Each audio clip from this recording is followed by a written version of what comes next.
have replaced the fear of crazy thinking with lazy thinking?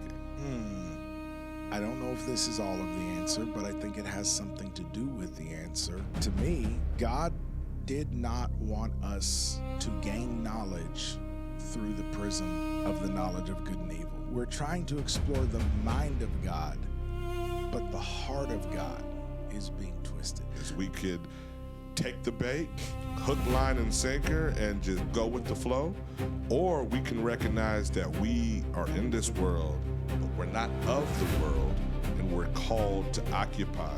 That means we should be doing work here while we have breath in our bodies, in the realm of dominion that we have on this planet, until the Lord makes himself known and returns. If we know that this world is being operated by the father of lies, in whom there is no truth, that he is the God of this world, the driving force behind a lot, if not most, of what is said and done here, we should probably question most of everything that makes it into the established narrative. I've had to go back to numerous people through the years and apologize when it hit me how, number one, how frigging arrogant I was, but number two, how ignorant I was in that arrogance. Yeah, you learned that flat earth. I'm joking. What I did learn is that there's a fundamental presupposition driving the flat earth movement that I'm on board with. What if I told you you were meant for something more? And what if at first sight your birthright was inked in blood? And what if dominion was written in big bold letters? And what if we shouldn't just occupy but overcome? And what if the observation of opposition was us? Antikemi, the podcast. It's almost like the challenge that we're up against right now, I believe, is not rooted in either too much information or too little information. We've talked about all of that information flow stuff. The real challenge I perceive is not that there is not data and not that there are not discernible facts, but that there has been a loss of our ability to interact with that data. In other words, we can't think anymore. Wow. And I really believe that starts for most people with the education system, even some of us who were raised in alternative education, which I'm extremely thankful for. Still, there's a whole way that we think about curriculum and learning in our modern world that I believe is still deeply, let's say, leavened or influenced by an ideology that's pretty new. Like around the Industrial Revolution, we switched from teaching, I believe, from teaching the wisdom of the ancients, teaching our children how to seek wisdom, knowledge, and understanding, how to test and observe and judge rightly. But we switched from that to a memorization of massive piles of information, data sets presented as fact, when in point of fact, they could just as easily be narrative. We don't know because we don't know how to test those data points to find out if they are narrative or fact or some of both or whatever. So I think the real challenge is we don't know how to think anymore. And that's kind of what we want to talk about tonight, because I think we're somewhat a couple generations deep in this. It's showing up really strongly in the most recent few generations, ours and down, but I don't think it's quite that new, and I think that it's very easy for those of us a couple generations older than the kiddos to kind of throw shade. Yeah. Because the brain rot thing makes it super obvious. But this has been happening for a minute. And part of the reason it's so challenging for us to address it is because the generations that can see it in the generations below them don't see it in themselves, and so don't really know how to address it at the heart of it. And if we're going to overcome the tsunami of facts, fiction, narrative, deception, all of the stuff coming at us, if we're going to overcome that mentally as well as spiritually and all that, but right now I'm talking about mentally, we're going to have to learn how to think. And that's kind of what I want to talk about. Like, What I hear, that type of topic, what comes to mind is that we have replaced the fear of crazy thinking with lazy thinking. It's just easier this way.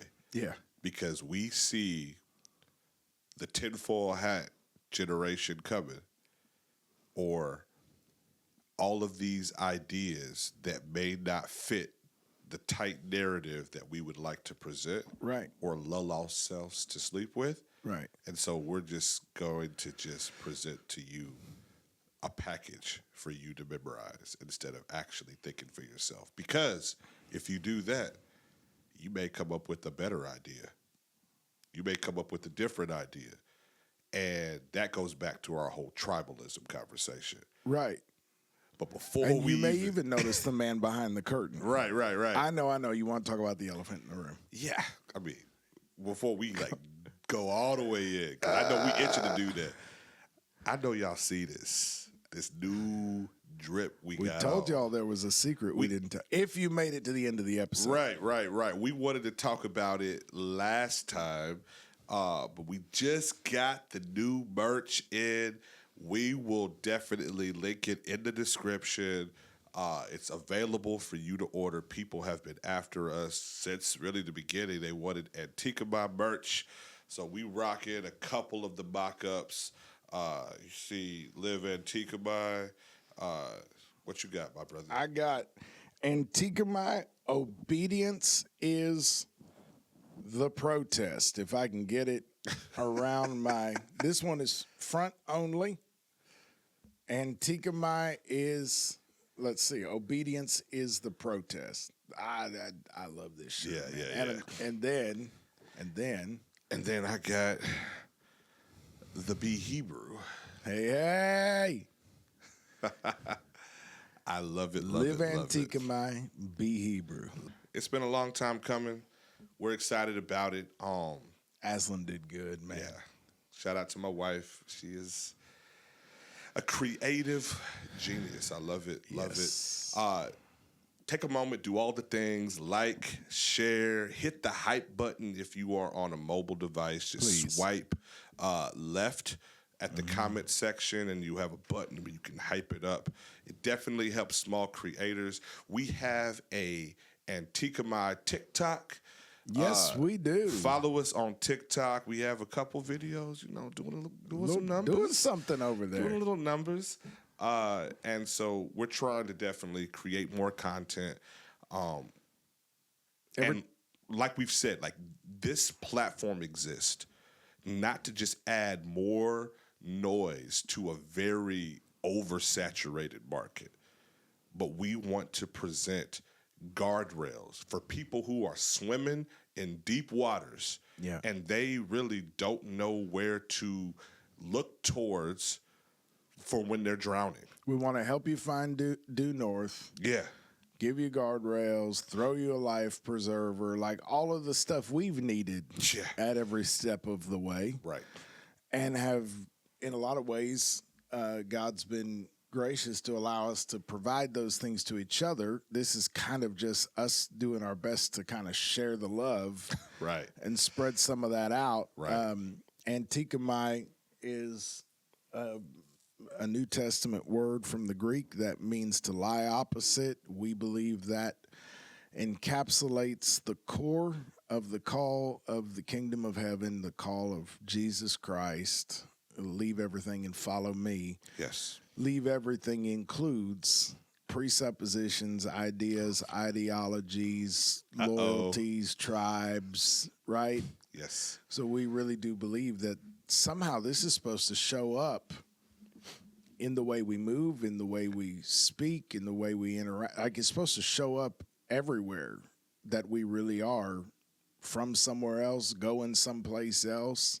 We really believe the live Antikemi Yeah. is a lifestyle. Like, Yeah. I think once you start to have these conversations, it should infiltrate how you live your life, how you raise your children, how you interact on social media, how you show up for your job. We should operate from a fish swimming upstream. Yes.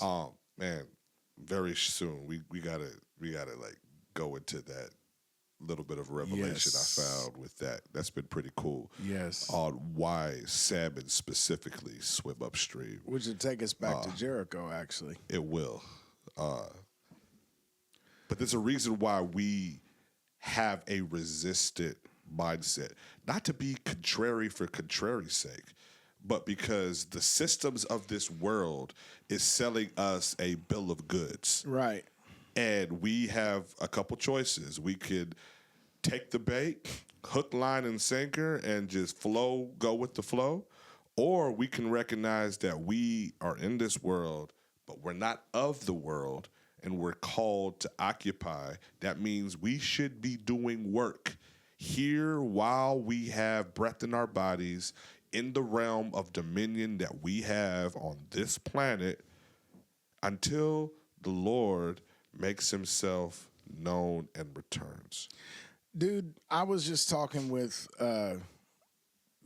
my therapist this week, who's a believer, about. You better have a therapist, sir. I'm keeping her in business. Come on, now. Here you are. About this phenomenon that I've observed several times in my life when she was talking about the fact that sometimes it takes her breath away the way it has shown up in her life. It kind of points at the concept of timelines, really. Mm-hmm. In some kind of very real way, I do subscribe to the idea of timelines. What I mean is I can look back at points in my life and recognize so many almost infinite eventualities that could have materialized out of a crossroads that I was at. She brought up the butterfly effect as kind of representing how sometimes the most massive, you could call them twists of fate or destiny, hinge on such seemingly small or mundane choices or decisions that are made along the way. Right. And an example to me always comes down to the girl that I had been talking to just before I met Brooke, who introduced me to Brooke after we realized we weren't helping each other on our journey. We kind of, dialed it back to just friend territory. She called me like a week or so later and said, "Hey, are you coming to the youth service tonight?"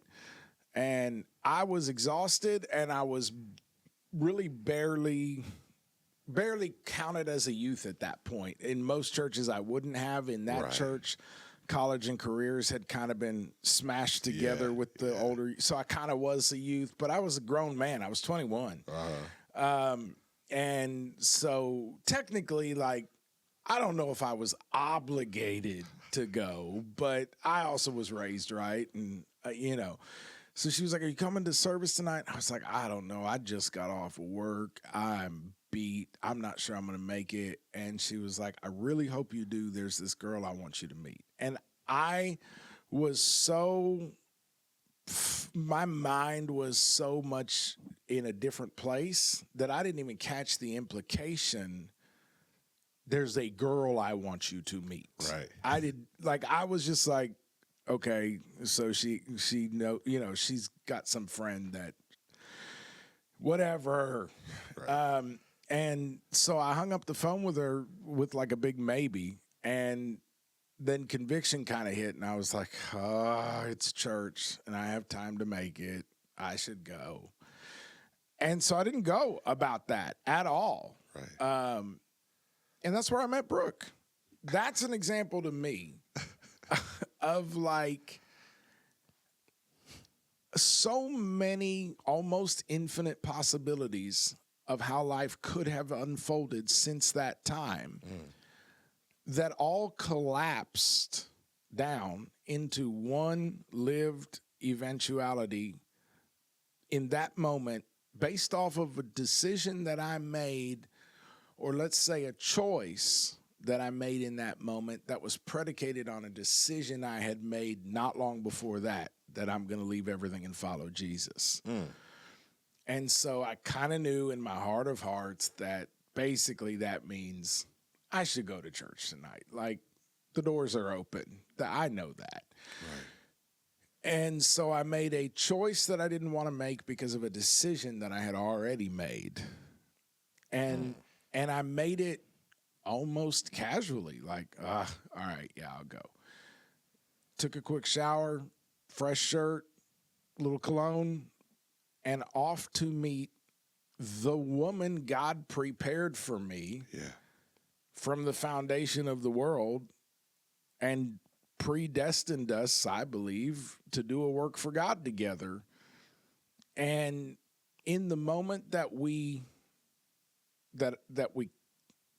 collapsed all of those possibilities down into that one yes, I'll go, every other timeline fell away.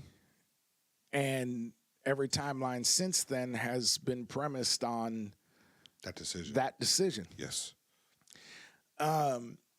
That's kind of how I see, you said living Antikemi as a lifestyle. I didn't think we were going to get into this, but that it's a lifestyle. And I absolutely agree. And I think on top of that, I kind of think it's a realm of existence. It's a dimension you can move through life in. In other words, it's a way of talking about the kingdom of heaven and how you interface with that while also having residence within the system of Babylon. And so it's like the Antikemi lifestyle collapses all of the timeline possibilities that don't flow from the heart of the Father for your life. It's like when Daniel positioned himself to pray, even though the king had issued an edict that there would be essentially no other worship for that certain amount of time. Right. I think what you're saying is that in Daniel's world, in his realm that he was living, literally in Antikemi, there was no world where he was not going to pray, regardless of what happened around him. Because his world, that's what he was going to do at the hour of prayer. Yep. Right by the window. I'm not doing it behind closed doors necessarily. I'm allowing myself to operate in my ministry consistently, regardless of who it offends and who it ruffles their feathers. Because I'm doing it unto God. Bro, you just said such a mouthful there. Because I went and looked up Daniel 6 and 10 because you picked the perfect scripture. Number one, he's in Babylon. Yeah, literally. Yeah. Number two, he has influence there. Yeah. Number three, he is his first loyalty is to a different kingdom. And verse 10 of Daniel 6 says, now when Daniel knew that the document was signed, what? The order that you have to worship a false god. Yeah. When Daniel knew that the document was signed, he entered his house. Now in his roof chamber, so he went into his house. Yeah. In his roof chamber, he had windows open toward Jerusalem.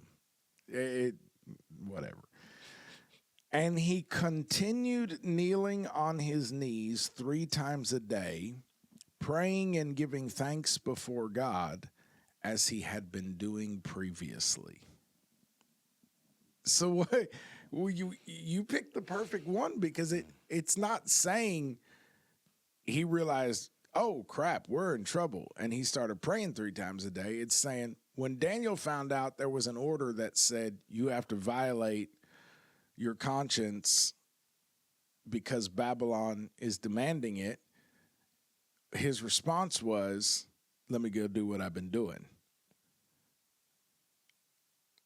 That he was about that life. Yeah. Like, that is Antikemi right there.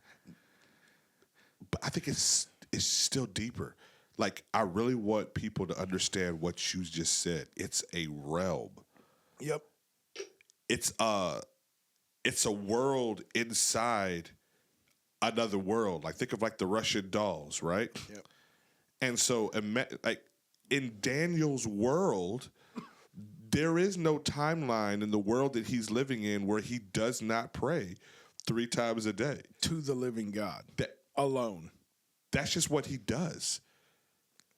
I think when we are so locked in to what we are supposed to be doing, everything else outflows from that. Nothing can penetrate that. Like, that is the foundation, right? That's the foundation. I'm starting there. It's my floor. Everything else goes higher from there. But I think we've often used sometimes these things where we're having to resist as like the ceiling. Yep. And we're trying to like raise our standards. It's like, my standards aren't the ceiling. My standards are the floor. Yep. I'm standing on my standards. Yeah. That's the foundation level. And in some ways, what Daniel did in that moment that he had been doing previously wasn't even entirely about what he was doing. It was what he was being. He continued being who he was being. There we go. When this started. He was an ambassador of a higher kingdom operating within a lower kingdom, and he understood that my role within this lower kingdom can only be fulfilled from within the realm of this higher kingdom. And we need to be reminded what he was doing is what got him in trouble, but who he was being is what saved his life. I'm going to have to take a lap. That, what he was doing got him in trouble, but what he was being saved his life. Come on, somebody. Like, because who he was, that's what resonated with the king. The king didn't even care at the end of the day about what he did. It was the officials that had a problem with it, and the king was held to his own word. So the king was bound by the law that he signed. But who Daniel was, that's what moved on the heart of the king to be up all night and to make sure as soon as the morning time came to get him in safety, to rescue him because of who Daniel was. That's what spoke volumes. Because you know it was the king's attorneys that forced the king. Yes. Come on. They reminded the king, which sounds very threatening. Yeah. Oh, you remember what kind of law this is, right? Yeah. This can't be violated. Verse 16, then the king gave orders, and Daniel was brought in and cast into the lion's den. The king spoke and said to Daniel, your God whom you constantly serve will himself deliver you. Mm-hmm. Think about the irony of the king who is throwing you in the lion's den being like, yeah, but you and I both know God got you. Because why? Because you constantly serve him. A stone was brought and laid over the mouth of the den, and the king sealed it with his own signet ring and with the signet rings of his nobles so that nothing would be changed in regard to Daniel. Then the king went off to his palace and spent the night fasting. And no entertainment. Somebody just take a minute. There was no Netflix and chill back then. But there was chill. Wasn't nobody bringing the king Netflix, but they would be bringing him chill on a normal night. Right. The king went off to his palace and spent the night fasting, and no entertainment was brought before him, and his sleep fled from him. Then the king arose at dawn at the break of day and went in haste to the lion's den. When he had come near the den to Daniel, he cried out with a troubled voice. The king spoke and said to Daniel, Daniel, servant of the living God. He identified him not by what he was doing, but by what he was being. Daniel, servant of the living God, has your God, whom you constantly serve, been able to deliver you from the lions? Then Daniel spoke to the king, O king, live forever. My God sent his angel and shut the lions' mouths. You said it, bro. What he was doing got him in trouble that even the king of Babylon couldn't save him from. But what he was being protected him. Yeah. So live in Tikama, be Hebrew. Come on, somebody. We gonna say that early and often. Early and often. Ooh, how did that get so good so fast? I know. I love it. But again, I think this podcast has been such a wonderful educator for me in how to think differently. Yes, sir. Like, I can't say that I've always been able to think critically like this, but engaging in this type of discourse 3+ hours every single week on camera, not including all of the offline conversations that we share, right? The text messages back and forth, the revelations, the phone calls, the opportunity to have a round table with other pastors and fellowship together in service, like all of those things the help. Sleepless nights. Yeah, they help sharpen you in a way that you're able to think differently, think more critically, and not be so quick to speak about something that maybe you were not fully invested in. Sometimes we just have an answer just to have an answer, just to speak. And it's like, you're not even really invested in the topic that much. You don't even care that much about it. You just want to add to the noise. Yep. I've been guilty of that. And I've learned the hard way. If it's not adding value to the space, maybe it's better that you don't speak about it, that you don't add more fuel to the fire. You know what I mean? Oh, yeah. Bro, thinking differently in a world that has largely lost a clear grasp of what thinking as an organized process really is a key survival skill. And it also can make you an invaluable resource to people around you who themselves are drowning in ideas they have no idea how to entertain, never mind test or validate. You can become not so much someone that we need to stop letting people do our thinking for us, but you can become someone that models. I'm nowhere near as concerned with whether people come over to my point of view or not. I'm much more concerned with whether they know how to address themselves Oh, my goodness. to the issues. The fact that you were able to kind of get there, I think that's really one of the biggest issues that I have found myself falling into. Not only do I want somebody to hear what I'm saying, I want them to agree with what I'm saying because I've already drawn the conclusion that it's the right thing. And it may be the right thing. But instead of finding peace with knowing that I may be speaking truth to power and at least presented whatever argument that I have in a cohesive way that's respectful and still honoring to the other person and allowing them to formulate their own opinion and at least think for themselves and be okay with whatever conclusion that they draw and then walking away, that's a place that I strive to consistently be in, to sit in. I don't think I'm there quite yet. It's a process. Mm-hmm. And ego has to die at every step of the way. So the value's in being in the process. Mm. So much of the pressure, I think, of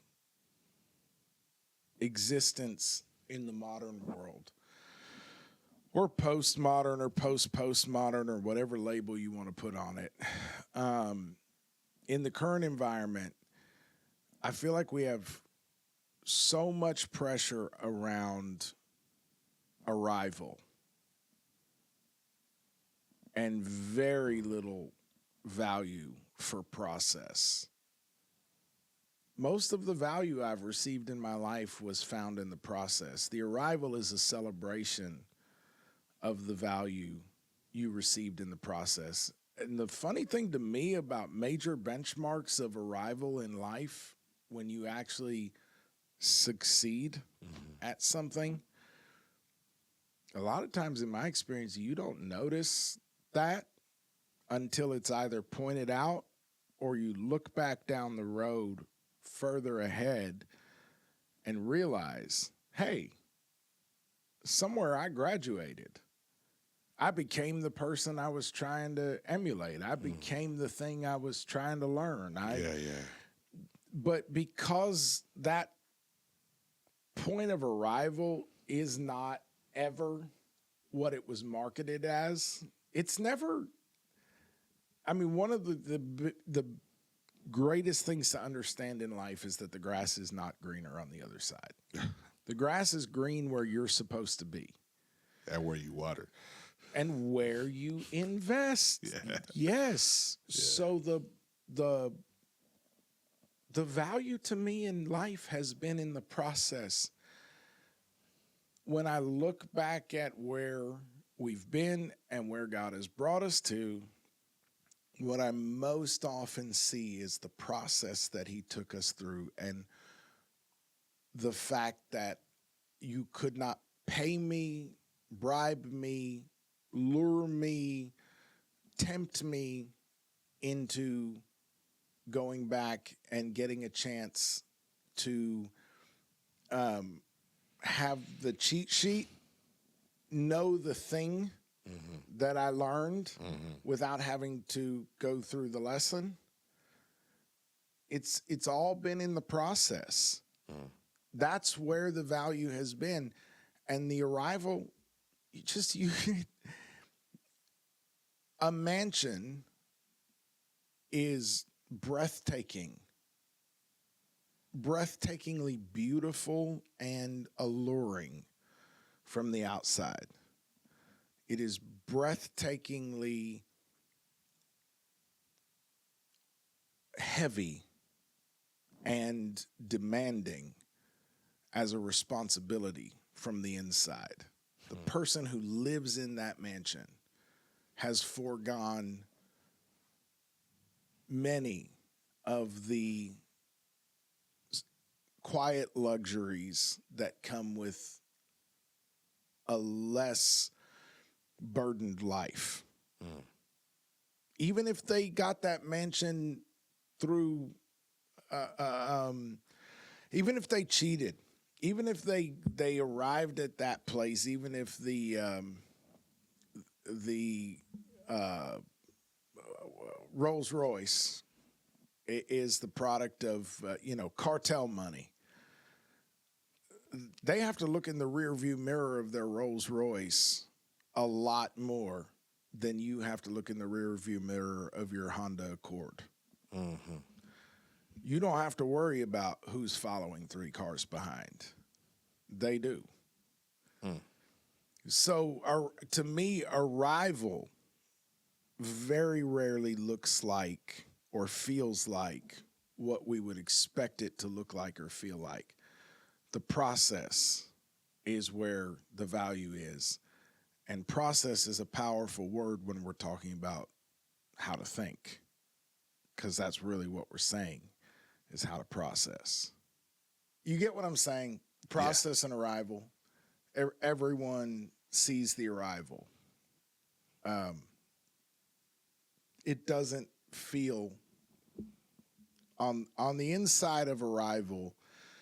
My experience has been it doesn't feel like it looks from the outside. The person that has the thing you salivate over is not experiencing it in reality the way you experience it in your fantasy. So if you expect arrival to feel in real life the way it does in your fantasy, you're going to be perpetually disappointed in life. That's how people wind up disillusioned with everything. Yeah. And people who fixate on arrival don't typically value process. In fact, they usually resent it. Because they feel like they're slogging through a whole bunch of what they don't want to get to what they want. And they don't realize that the person they were envying in the first place went through a process that I've never met anybody whose story I would choose, no matter what level of success they've reached. Come on. So once you know the process, you may not even want the arrival. But if you talk to those people, if they're well-adjusted people who've learned how to value what is valuable, they're going to tell you to a person, the arrival, the house, the career, the doctorate, the whatever, public office, whatever it is, however you define it, the big church, the whatever.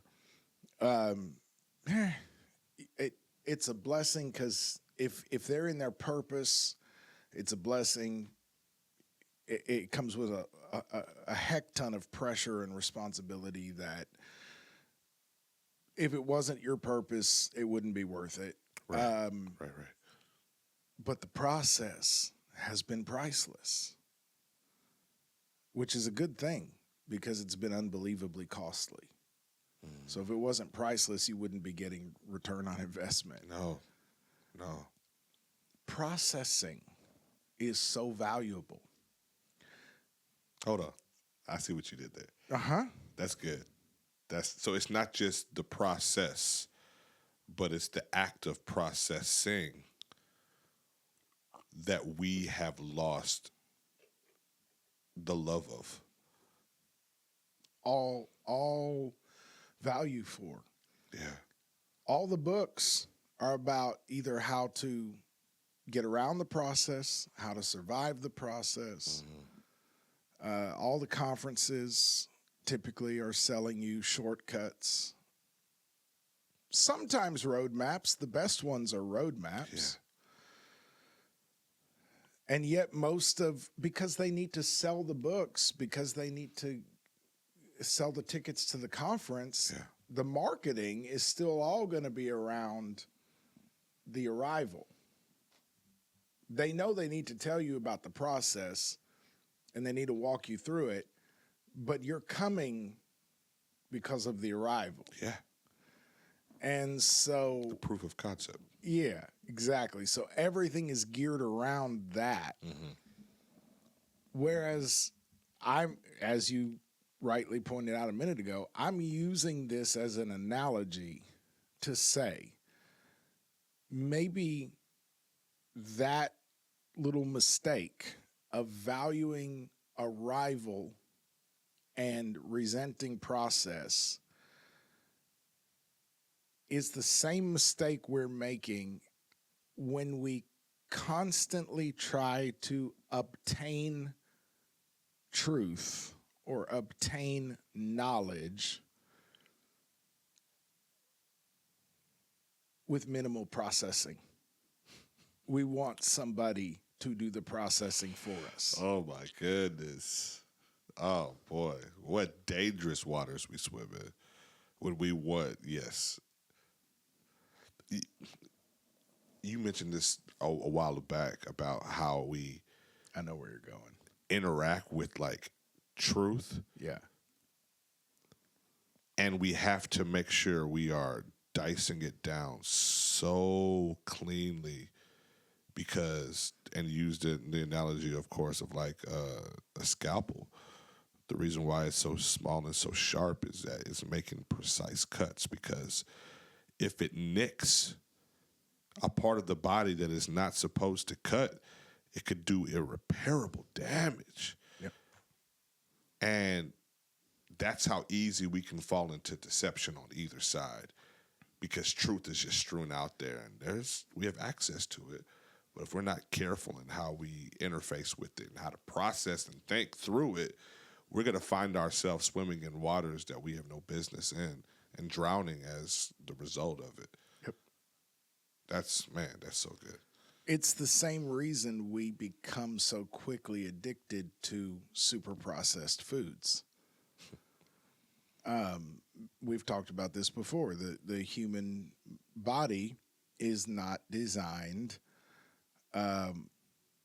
with a fully internalized digestive system. We cannot eat foods in the same forms that all the animal kingdom does and obtain the full value of them. We typically have to either, at minimum, cut them, often peel them. Sometimes we have to cook them to some degree to like legumes. A lot of legumes, once we dry them, we can't process raw beans. They're a big part of our diet, but we have to do some of that processing externally. But so much of... My wife hates it. Right. I mean, in the modern world, it's hard not to. Yeah. Because who has the time for all that? So what do people do? Not your wife, but a lot of people basically fall back on Taco Bell. Because the beans come... And I mean all the shade in the world with that. And rightly so. What are you skipping at Taco Bell? You're skipping process. What are you getting? Processed. Heavily processed. So processed that our bodies don't totally even recognize it as food anymore. And they have to do it because they need a stable shelf life. Because if you force someone else to do all your processing for you, they have no choice but to do it at scale. Oh, come on. And cut every corner and save cost at it. There's no other viable way. Yes. If they raise the cost of a bean burrito past $1.99 or $2.49, we're going to riot in the streets. I was like, we can do that myself. What kind of food do you think you're going to get for the price you're willing to pay? My God. Oh, man. And this is how we treat church, too. This is how we treat education. We demand pre-process because we don't value process. We value arrival. Yeah. So, can I tell a little story? Please. In the 1960s, Have you ever heard of Richard Feynman, Professor Feynman? Yes, I have. It's brilliant. So I would think a lot of our listeners probably have. How did you hear about him? Man, YouTube, ran across. Actually, no, Twitter.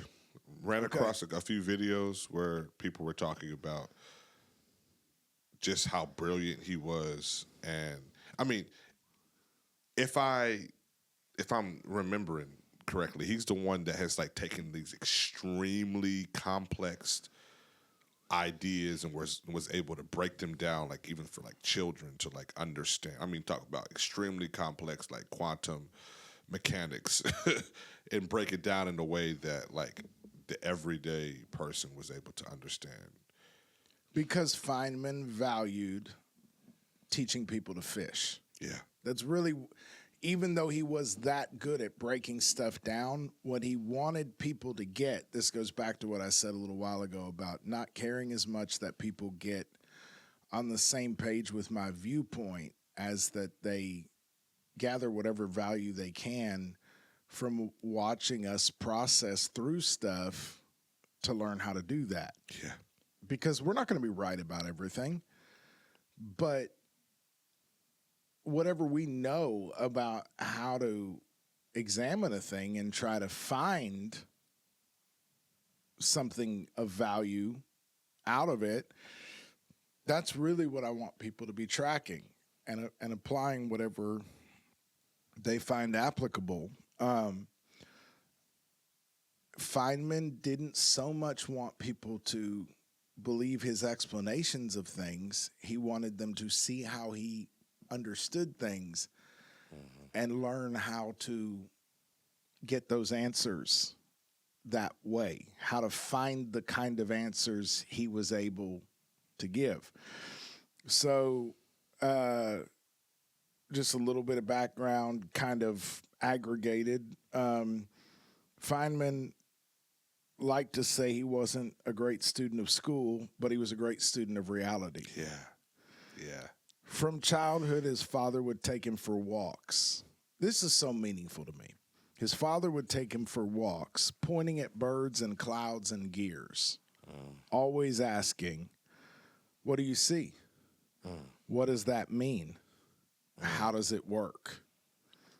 That early training shaped the way Feynman later attacked the school system itself, because that's one of the big areas where Feynman really made his mark was in '64 when I think almost, I don't know if at random, but he was chosen to be on this California Curriculum Commission where they were examining and approving curriculum for the public education system in California. And he didn't know until that happened.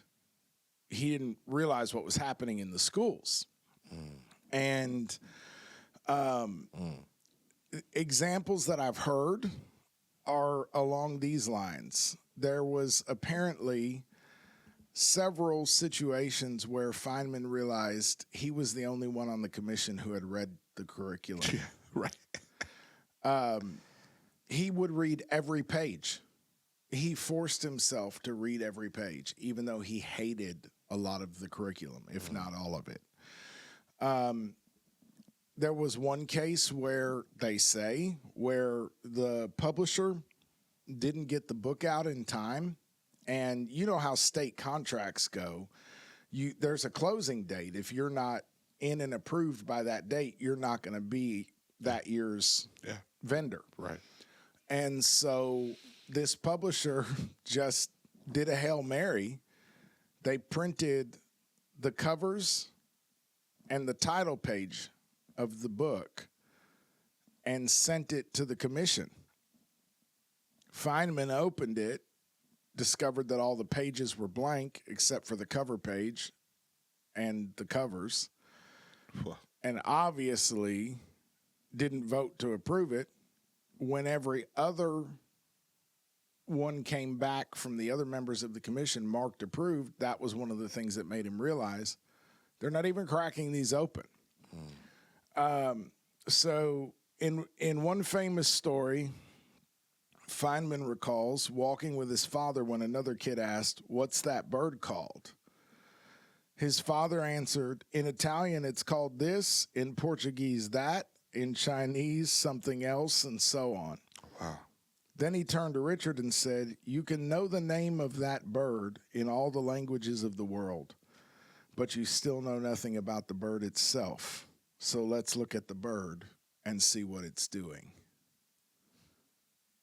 That kind of stuff, like that just, that's so profound to me. We're talking about processing.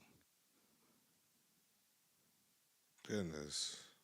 He learned very early the difference between knowing the name of something and knowing something about it.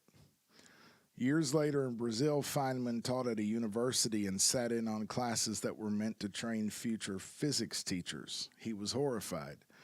Students could recite definitions and formulas from memory.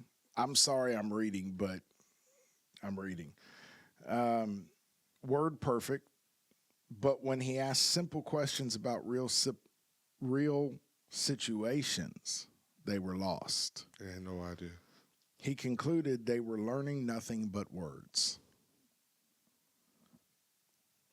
Reflecting on these experiences, Feynman once described the education system as, and this is very famous, so a lot of people have probably heard it, a self-propagating system in which people study to pass exams and teach others to pass exams, but nobody knows anything. You don't get educated by this, he said. You learn something by doing it yourself, by asking questions, by thinking, and by experimenting, by processing. He saw the same pattern when he served on the California Textbook Commission. Textbooks were chosen for their appearance and fashionable ideas, not for whether they helped kids understand. Or we could say understand if we've got that crowd with us tonight. New math books introduced fancy ideas like number bases, not to stretch curious students, but as compulsory material every child had to learn, with almost no connection to real problems or applications. To him, this was more training in jargon than in thinking. Such a great example to me is things are marketed so brilliantly in our society. Mm-hmm. An example is No Child Left Behind. Yeah. Very few things probably have done more damage to more children than the No Child Left Behind push, arguably, but I would argue that. Because the reason being that the rubric for deciding who was being left behind had to do with these standardized tests. Yeah. And so in order to prove that no child is being left behind, we had to stop all attempt to take the kids anywhere. All we've been doing ever since is proving that the kids are on the bus. We were taking them somewhere. Yeah. But we can't take them anywhere anymore because it's too important to prove that we've got them all on the bus. Right. And so many of the kids that have been left behind in that environment are actually kids who are probably way out ahead. They can't interface with the standardized stuff because they are cursed with curiosity.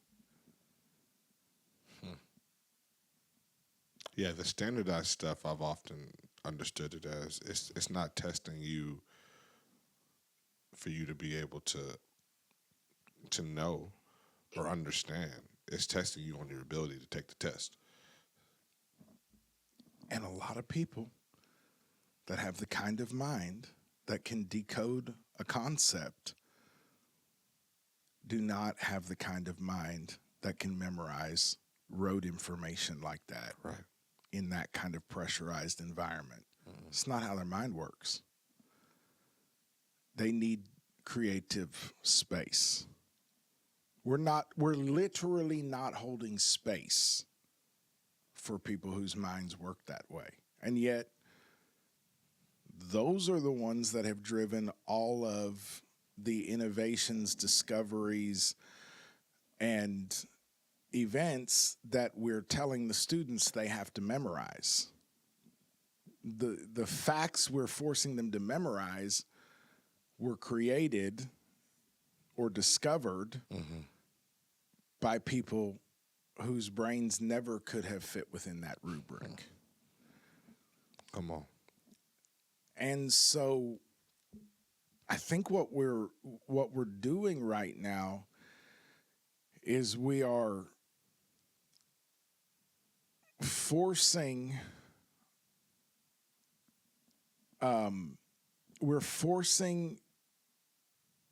compliance to a model that doesn't value people. It doesn't value truth. It doesn't value discovery. And it certainly doesn't value non-conformity. In fact, it loathes non-conformity. Yeah. Except where non-conformity can be easily either managed, where it doesn't matter, like maybe how you choose to dress and present yourself, that can be tolerated a lot of times now. Or where it can be heavily manipulated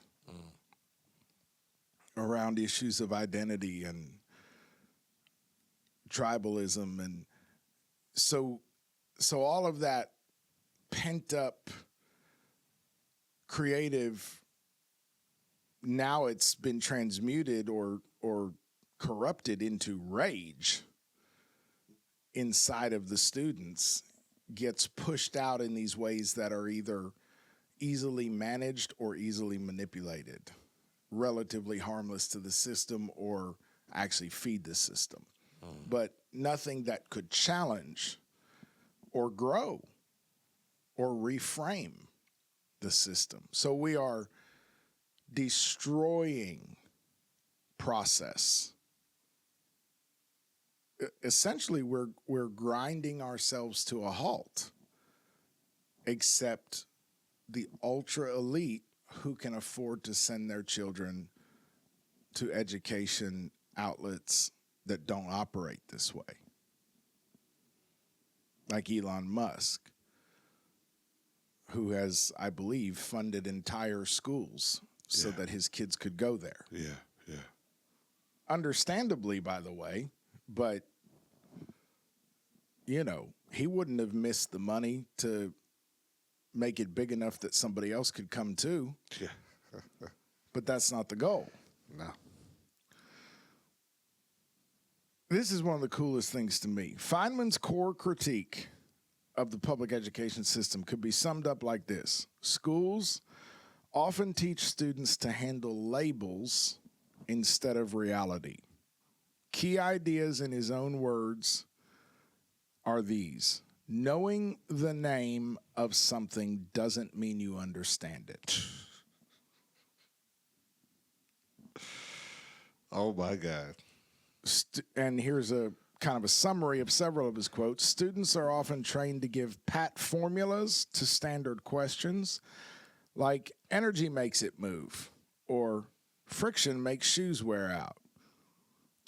Those came from, those are ringing bells for me. Those are real examples he gave, like where he said, the way we teach is equivalent to telling a kid that, friction makes the sole of your shoe wear out, instead of taking them outside and showing them rocks and sand and abrasive materials that create kinetic energy when you scrape across it with force, and letting them feel the sole of the shoe, having them scrape it across the pavement for a few minutes and then feel the sole of the shoe and feel the heat radiating off of it, and relate that to fire, help them understand that that's oxidization. And we've all seen what happens when, you know what I mean? Letting them process it and understand what it means that friction does it.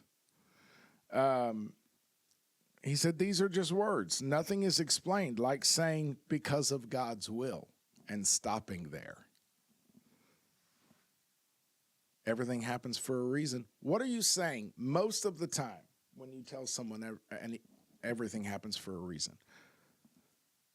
You're usually saying that you don't know. Yes. And your very palpable processing is making me uncomfortable. Yeah. So I need to do something to shut down this energy I'm feeling of you processing something you don't know what to do with. Right. So you're really kind of telling them, do you mind processing internally? Because you're processing too loud. Yeah. On educate, and I'm not saying that to throw shade. We've all said that, by the way. Yeah.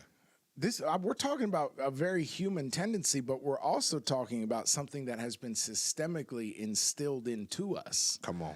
Not just by public education, Right. also by organized religion, Yeah. also by the media. Like, so this is not throwing shade at people who have used these expressions, approached ideas this way.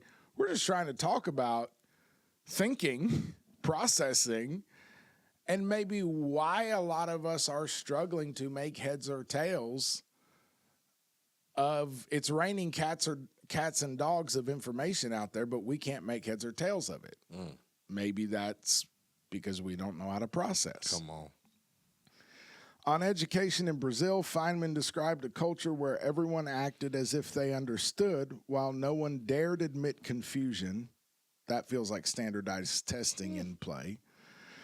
One student asked a real question, asking a real question would be mocked for wasting time. And I don't know that it is still that way there. It certainly can be here. The pattern he saw: 1, memorize labels and slogans. 2, recite them on cue, especially in exams. 3, confuse this performance with understanding. Oh, my gosh. Memorize labels and slogans, recite them on cue, confuse this performance with understanding. What's missing is any contact with how things behave, how ideas link together, and how to use knowledge in new situations. Now, that's something I wanted to kind of take a moment and dwell on is, I think we're both somewhat lateral thinkers, meaning we don't tend to think in a straight line from point A to point B.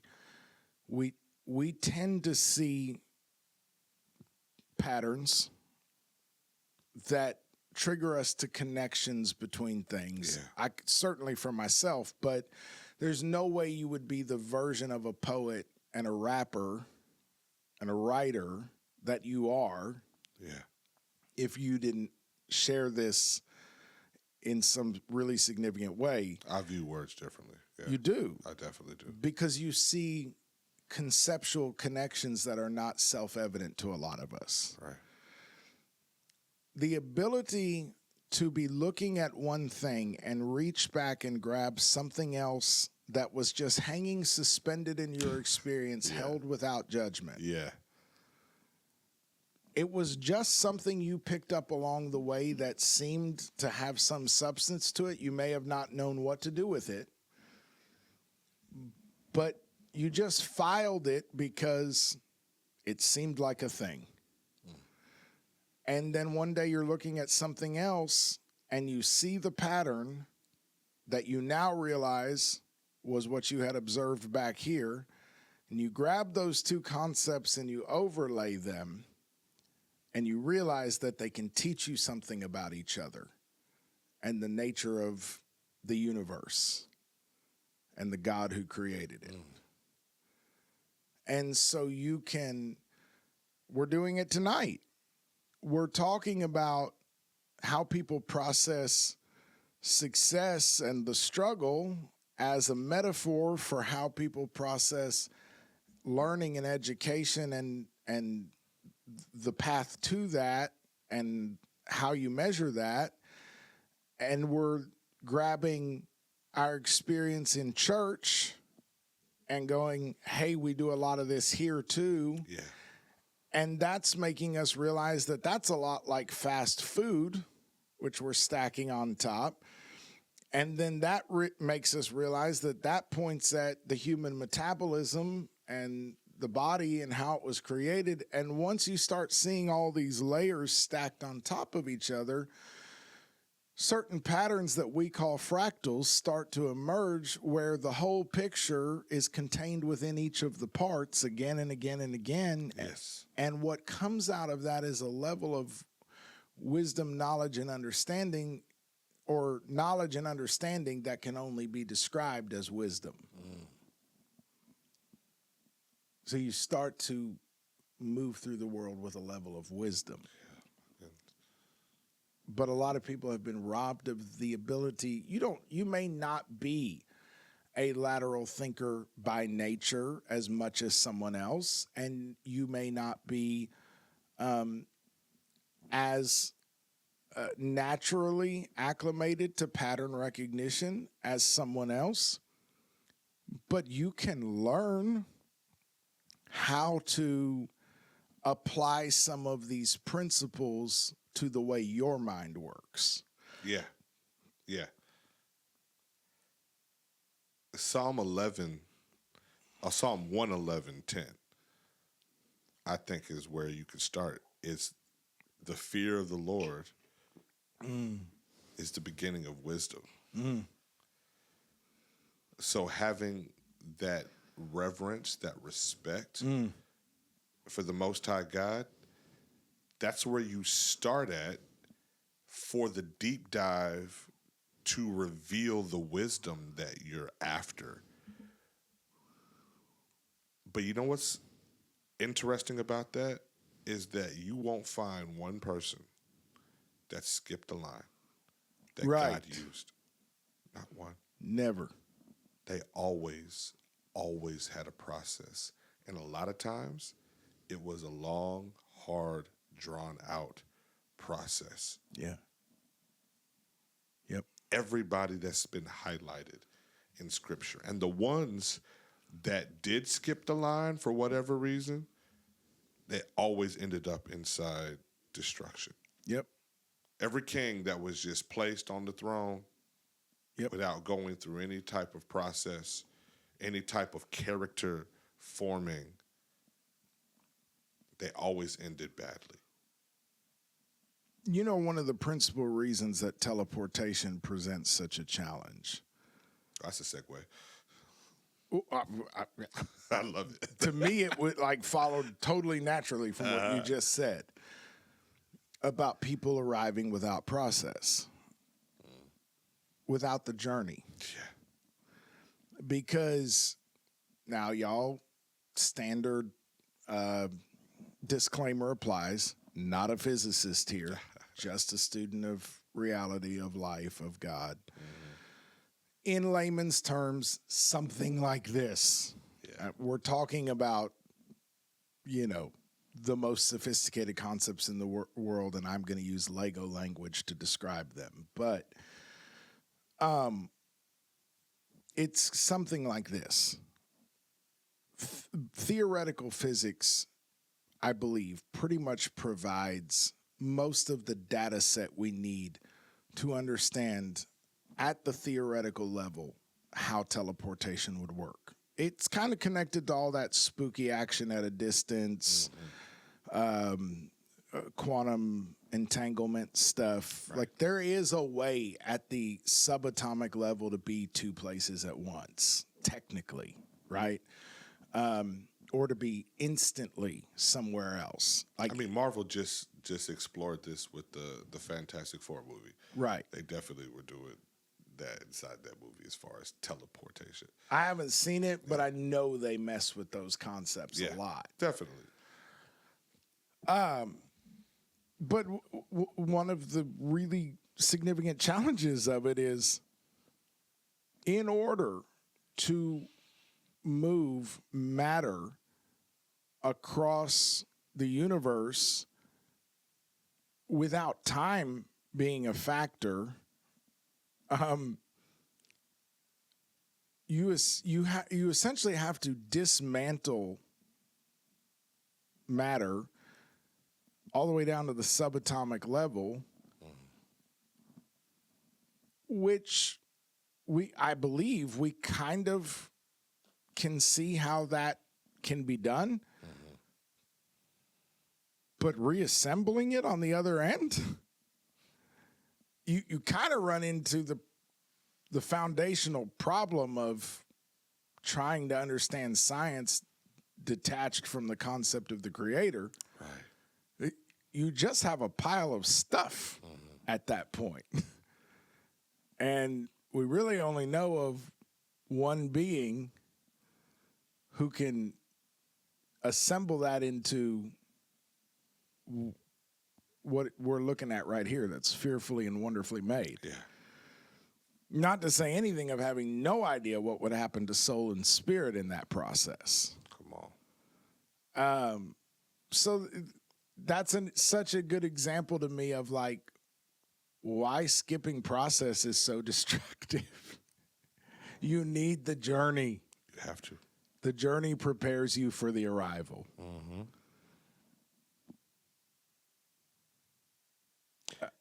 It says sound thinking is not merely technique.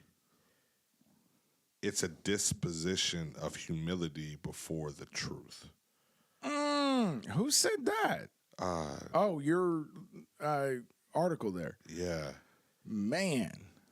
It's a disposition of humility before the truth and a willingness to be corrected by the text rather than to correct the text.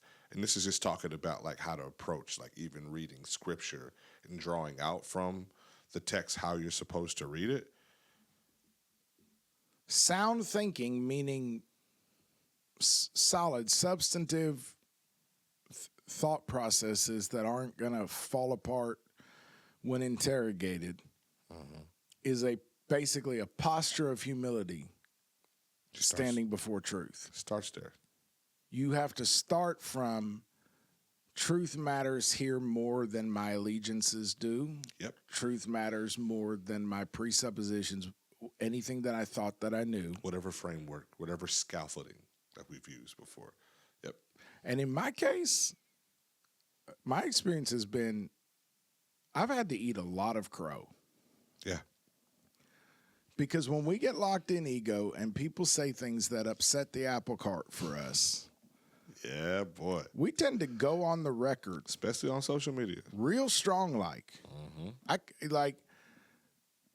I've had to go back to numerous people through the years and apologize when it hit me. How, number one, how frigging arrogant I was, but number two, how ignorant I was in that arrogance.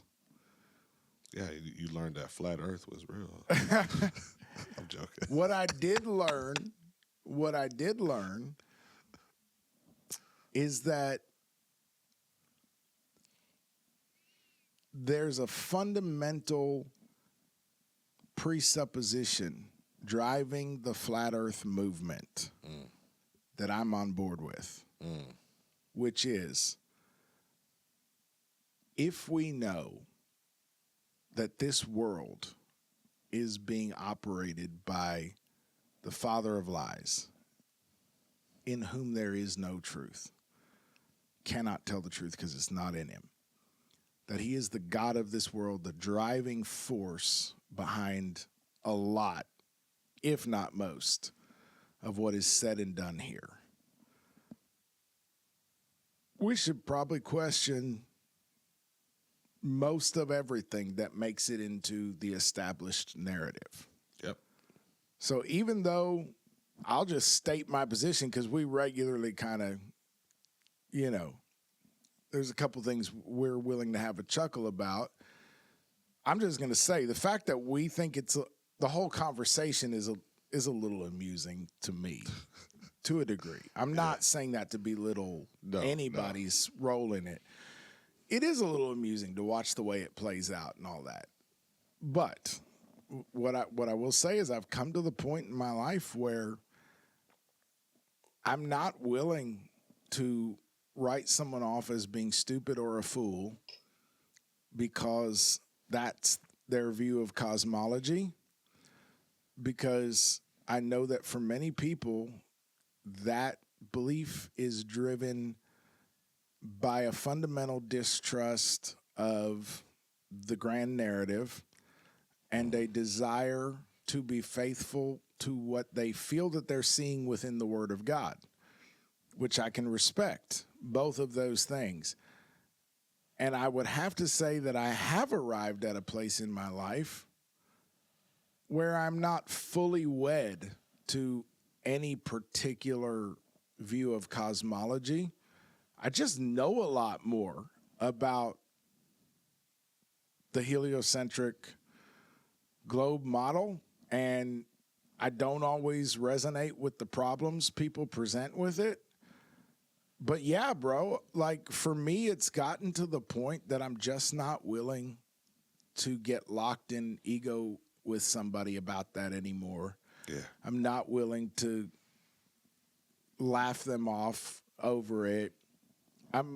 I so far haven't been particularly interested in the conversation, but I get why they might be, and I just don't think you have to be a fool to believe something that sounds that wild to me. Yeah.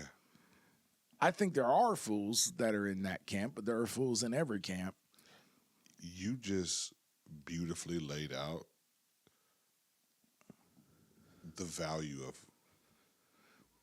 thinking for yourself. Right. Because I think that the overwhelming position that most people would have would be to immediately jump to a ad hominem. Let's just attack you as a person. 100%. And let's ignore whatever argument that you may be presented, because we've already decided that if you could spout off this nonsense, that is a reflection that you're just an idiot. Yep.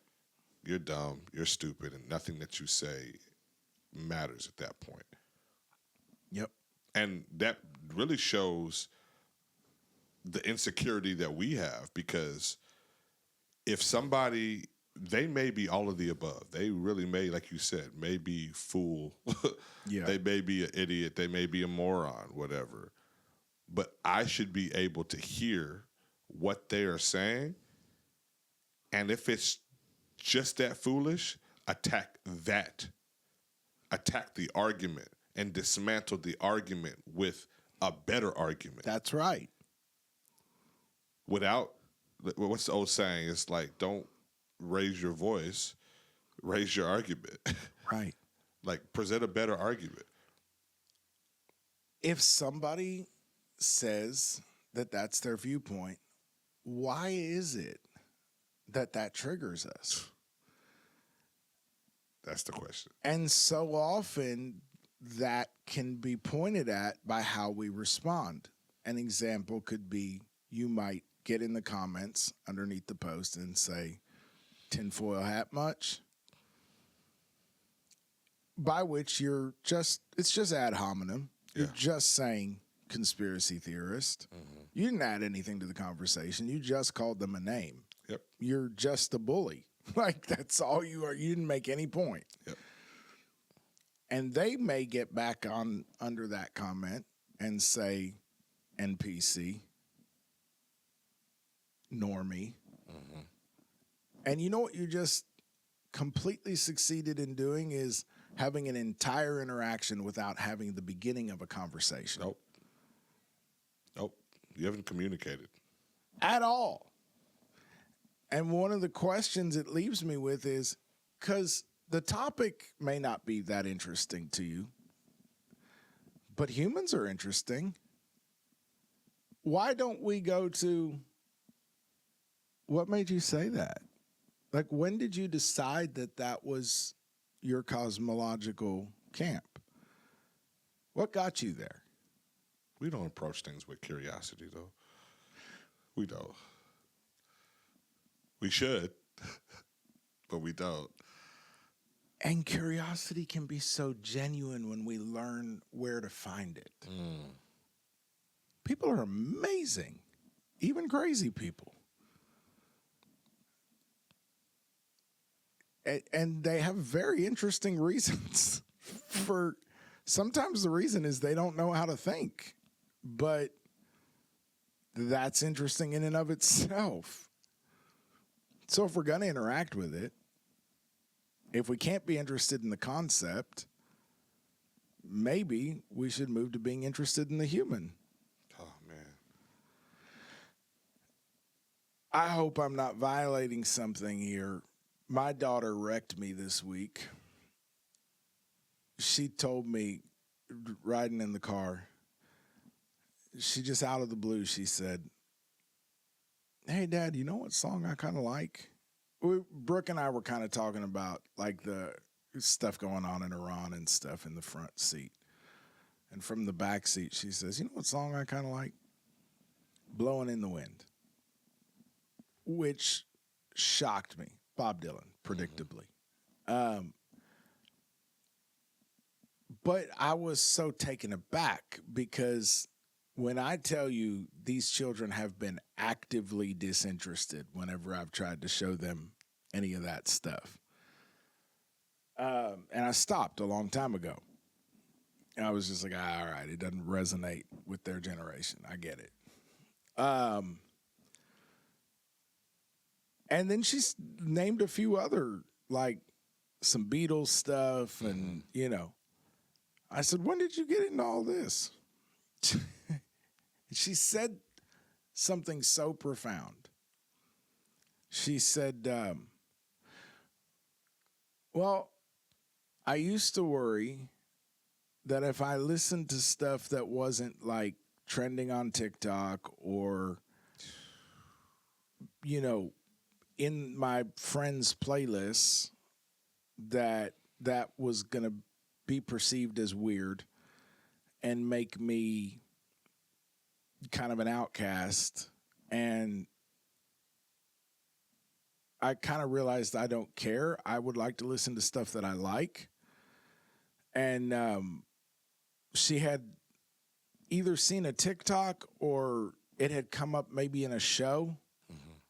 And that song, "Blowing in the Wind," is a powerful song in the present climate. Yeah. You know, how many times must the cannonballs fly before they're forever banned? It's just a yearning for peace and a belief that somewhere out there It's attainable. Yeah. And it's a Vietnam era song, so it would naturally resonate with what's going on right now. And she said it made me feel sad and hopeful and inspired all at the same time. Wow. And I liked that. And I decided that I'm okay with liking stuff that I like. And I realized two things. One is I don't think that makes anybody think that I'm weird, but if it does, I don't care. Which I thought all of that was just so profound. And I told her, "Do you remember when I told you a year and a half or two ago, you're in one of the hardest times of your life right now. You've suddenly become totally self-aware. And that is such an uncomfortable feeling. You are standing in the garden realizing you don't have clothes. And you're going to try on outfits for the next few years. And you're going to go through a whole I told her, you're going to go through a whole process. First, you're going to let everybody else pick your outfits. And then, you know, and then ultimately, I believe you're going to let God put one on you. That was the one he created for you from the beginning. Bottom line. Then she said the thing that wrecked me, which was I listened to it the first time because I know how much you like Bob Dylan, and it made me feel close to you. Wow. What I'm getting at is all of her reasons for rejecting the conclusion, this song by this artist is nice. I like it. I want it in my playlist. All of those reasons were all rooted in identity, ego, insecurity, a desire to be accepted. And what brought about the openness to something new was processing.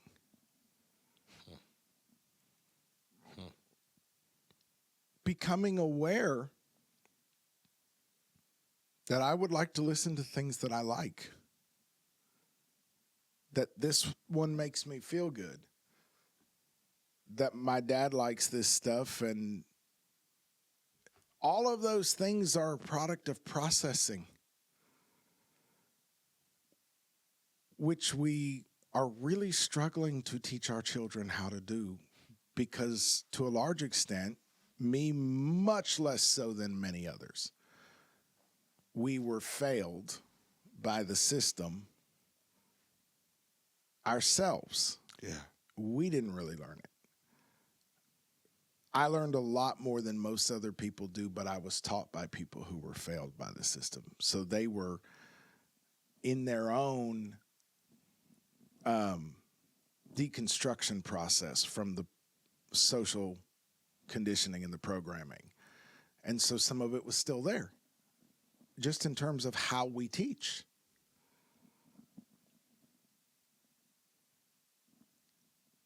So we're dealing at this point with a generational issue in our society, I would say in our civilization, with an inability to interact with thought in the way that God created it. You know where my mind goes, though. I do. Cook. If we have a problem with being able to interact with thought, that is going to immediately drill down to how we are able to interface with Jesus. Yep. He's the Logos. It's the word and the thought. He is the plan embodied. Right. And it's just like the enemy of our souls, to, at a granular level, resist us and resist us from being able to process and think and interact with thought and not value it the way we need to. Because ultimately, once we really find value in thought, we'll understand that the highest thought, Yes. the highest level of the word that became flesh is Yes. Jesus, who is the author and the finisher of our faith. That's the entire end game. That's the goal. But if he can make that so dissatisfactory and give us every shortcut, we'll make statements like we'll think that we are ultimately, like I just read a comment today, somebody says, we're all the Most High. Woo! And I was just like, well, that statement in itself collapses on itself, because the fact that there's only one Most High. So if we're all the Most High, who is that makes no sense. The article in front of it makes it make no sense. Yeah. Yeah. I had two things happen in my head: the Windows XP error sound, Like and my the brain bad just broke commander with file name. Yeah, it's like,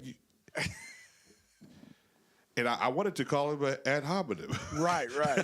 You know what I mean? Like, it's like, you moron. That You're is the most low. that is the slowest way of thinking. You wanted to say you must be the Most High. Yeah. How many gummies did you hit? Right. Like, you are absolutely out of your High as a kite. mind. But people really have, like, gone down that trail of thinking. Yeah. And deception is I mean, at an all-time high right now. So I understand that plays a huge part. But, man. Well, the crazy thing is we both know they got to that spot by looking at a truth that's challenging to process. Yeah. And they didn't know how to process it. They jumped straight to conclusion. I mean, we always do this, but it goes back to the garden. It 100% does. Has God said? Right. And instead of taking opportunity and time to like process actually what was said, you may have drawn a better and different conclusion. But it's like the cunningness of the serpent, of that entity, was like, let me fast forward you to this knowledge. Let me fast forward the process. Because we've been saying all along, it's like, All along. it's not a matter that God wanted to keep these things from us ultimately, but he's a good father and he wants to introduce things. We had eternity to be with him. Yeah. And we messed up eternity in that moment. In another conversation with my daughter this week. I'm so happy that you talk to your kids. Oh, man, somebody's gonna. Man. Yeah, talk to your children. They're fascinating for one thing. They are. Infuriating, but they're fascinating. In another conversation, I was trying to help her wrestle with how it is that God can, if the Bible is to be received as the Word of God, how it is that God can demand obedience to certain commands that might fly in the face of how someone is biochemically, potentially, from birth, potentially, oriented. How do you make that make sense in the context of a good God who is our Father and not only love and light, the source of love and light, and the very thing itself. He's not filled with it, he is it. And you cannot take the shortcut and try to browbeat the programming that was browbeat into you, into this generation. First of all, that was never a good way to approach those kinds of issues. No. Because a lot of times when we wrestled with stuff like that, the people who were raising us didn't really know anything other to do than to fall back on fear-based programming to kind of mentally bully us for our own good. Yeah. They felt back into alignment with what they understood to be the truth, and often was. Yeah. But that's a whole other conversation. Is truth when you receive it for reasons other than the love of truth? Oh my goodness. Whew, that's the question. Because Satan can quote scripture. So Better than we can. if what makes you resonate with truth isn't love and truth itself, is it truth when it's received that way? Or is it perverted knowledge? Because the fruit of it tells you a lot.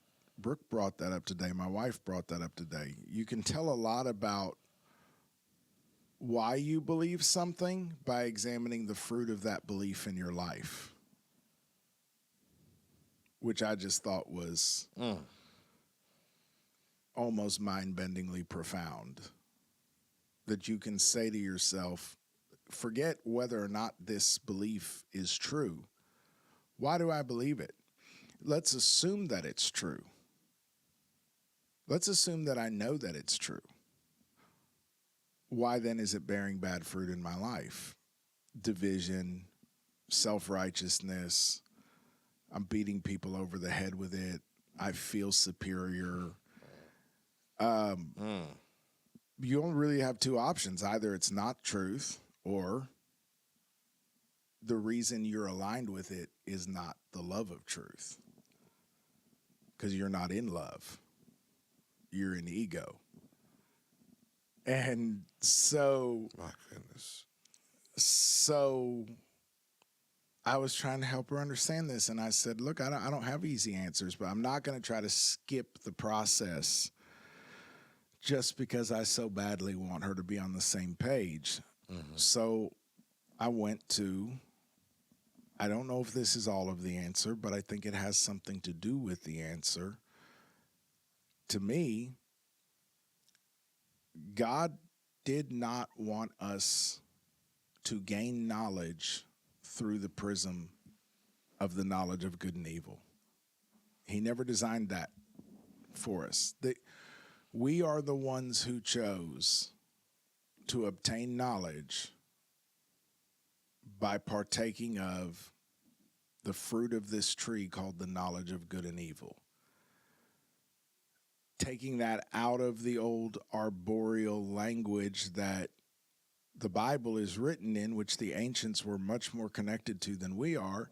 Just for the sake of argument, I love that John St. Julian has put that in modern computing language for us by saying, let's call that the knowledge of good and evil operating system. So in that analogy, we could say Adam and Eve were told, you can run any of the operating systems in this garden, but the one operating system you're not to install is the knowledge of good and evil operating system. Because something about that metric of making that value judgment on everything we observe twists the heart of God. We're trying to explore the mind of God, but the heart of God is being twisted. God's heart, or as it has been called, the generous heart that pours forth all things, is so pure and so good. Think about this.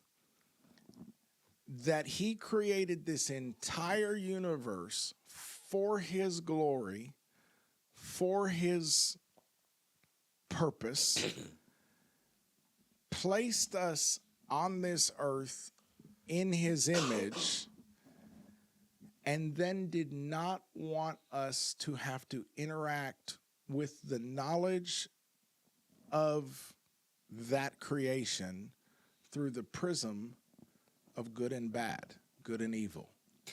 Even though, in a selfish way, which he's totally entitled to, that would have meant we would do less goofy things that are upsetting to him.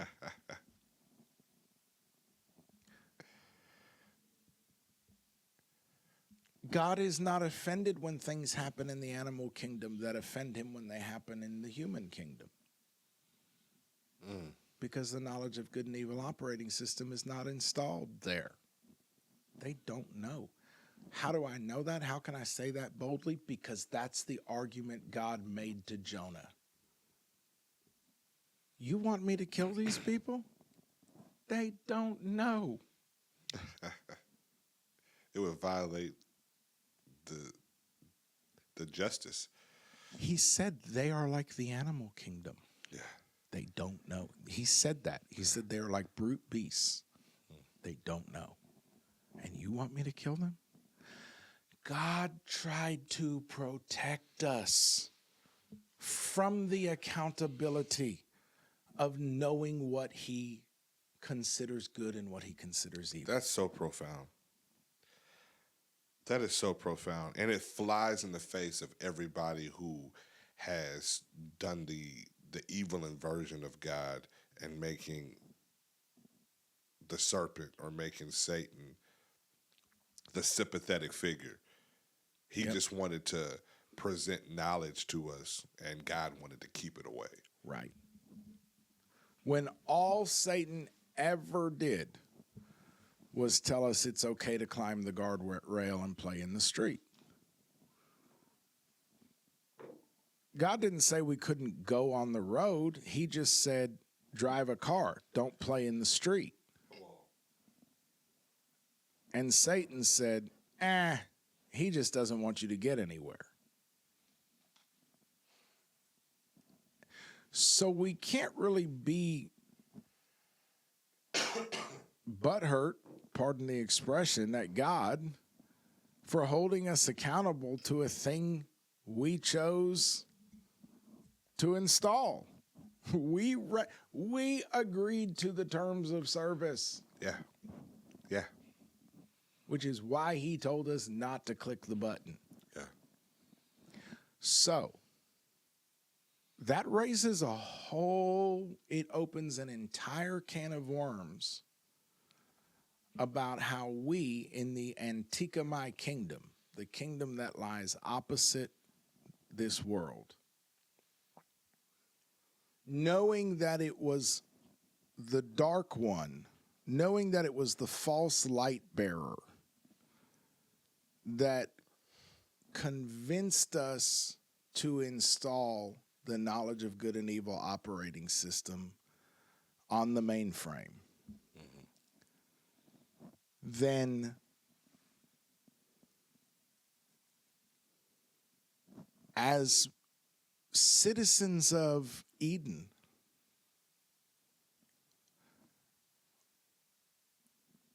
are we possibly destroying people by evaluating, casting judgment, and speaking into the issues of sin through that interface? I'm trying to find a better way to say it. Maybe when people tell us that they feel judged by us, it's because we're judgmental. When we are not the judge. Literally not the judge. Yeah. But this is so much deeper than the words that I'm saying can really, only the Holy Spirit can make this alive to someone. And I'm going to tell you, if the light bulb goes on for you, you're going to be stuck where I've been for quite a while, which is trying to learn how in the world to interact with these concepts on the other operating system. Yeah. I don't know how to preach into certain issues from the Eden operating system. The best way that I can try to get there is by going to the red letter portions of Scripture and observing how Jesus moved through all that mess. Because there's something really, really deft about the way that he did it. And if I could be so bold, I don't know exactly how to metabolize this. This is one of those ideas that I just have to hold without judgment. Yeah. It looks to me like, as great as they were, and even though the apostles' letters were recorded within the Word of God,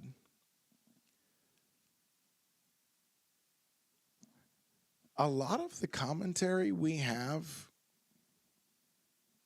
directly addressing sin issues, the vast majority of it, like almost all of it, comes from the apostles, not from our Savior. And doesn't look to me like it's handled with quite as deft a hand as he was handling it. No.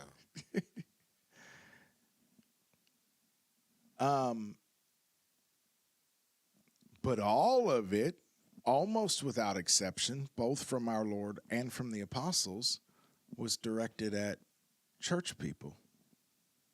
So how come we are meeting the world at the judgment seat when we know full well that if the altar was not outside the door of the tabernacle, we would never have made it in. Yeah. That if the cross was not the first thing we ran into, we wouldn't even be in this kingdom. Goodness. It's the knowledge of good and evil operating system. It's very hard for us to observe their unaligned behaviors without making those moral judgments. Whereas Jesus said to the woman caught in adultery, before he told her to go and sin no more, neither do I condemn you. Then go and sin no more. So the first thing he met her with was the dispersal of her accusers. Right. He didn't even entertain the moral judgment. He did not ever entertain the moral judgment. He did not somehow, he navigated that whole circumstance without turning on the knowledge of good and evil operating system. He did not say, I know this was really bad what she did, but grace, this and that. He said, who hasn't? And he knew exactly who hadn't in that circle. It was him.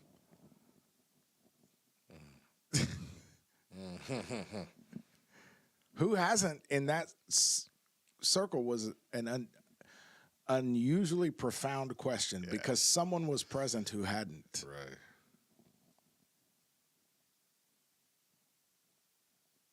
Then turns to her, woman, where are your accusers? Neither do I condemn you. Go and sin no more. And he navigated that entire interaction without slipping into the knowledge of good and evil operating system. And I know he's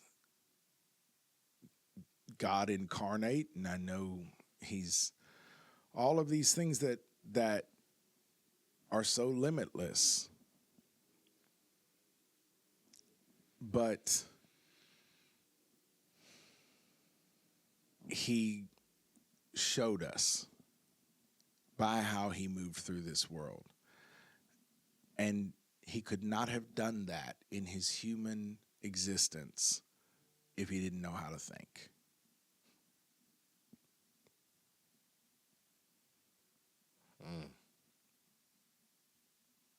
We really have to learn how to think.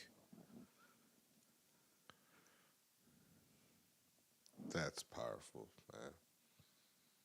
man. So when you first started to recognize the importance of learning how to think, was that something that you kind of discovered or something that you were really trained on with how you grew up? Because from the small conversations we've had, that seemed like that was very intentional with like how you were raised. Yeah, both end. Both my parents, are robust in that kind of way. But my dad, like the Feynman stories about his dad remind me a lot of How you interface with your father. Yeah. Yeah. My dad, to this day, when I go to his house, he's always trying to provoke me to think about something. Wow. All the time. And he's had multiple strokes and survived cancer and all, but he's still in his mid-80s trying to make sure I'm thinking. So I definitely had that. Forcing me to argue ideas that I disagreed with, give the best defense possible of them, that kind of thing. Like debate. Yeah. But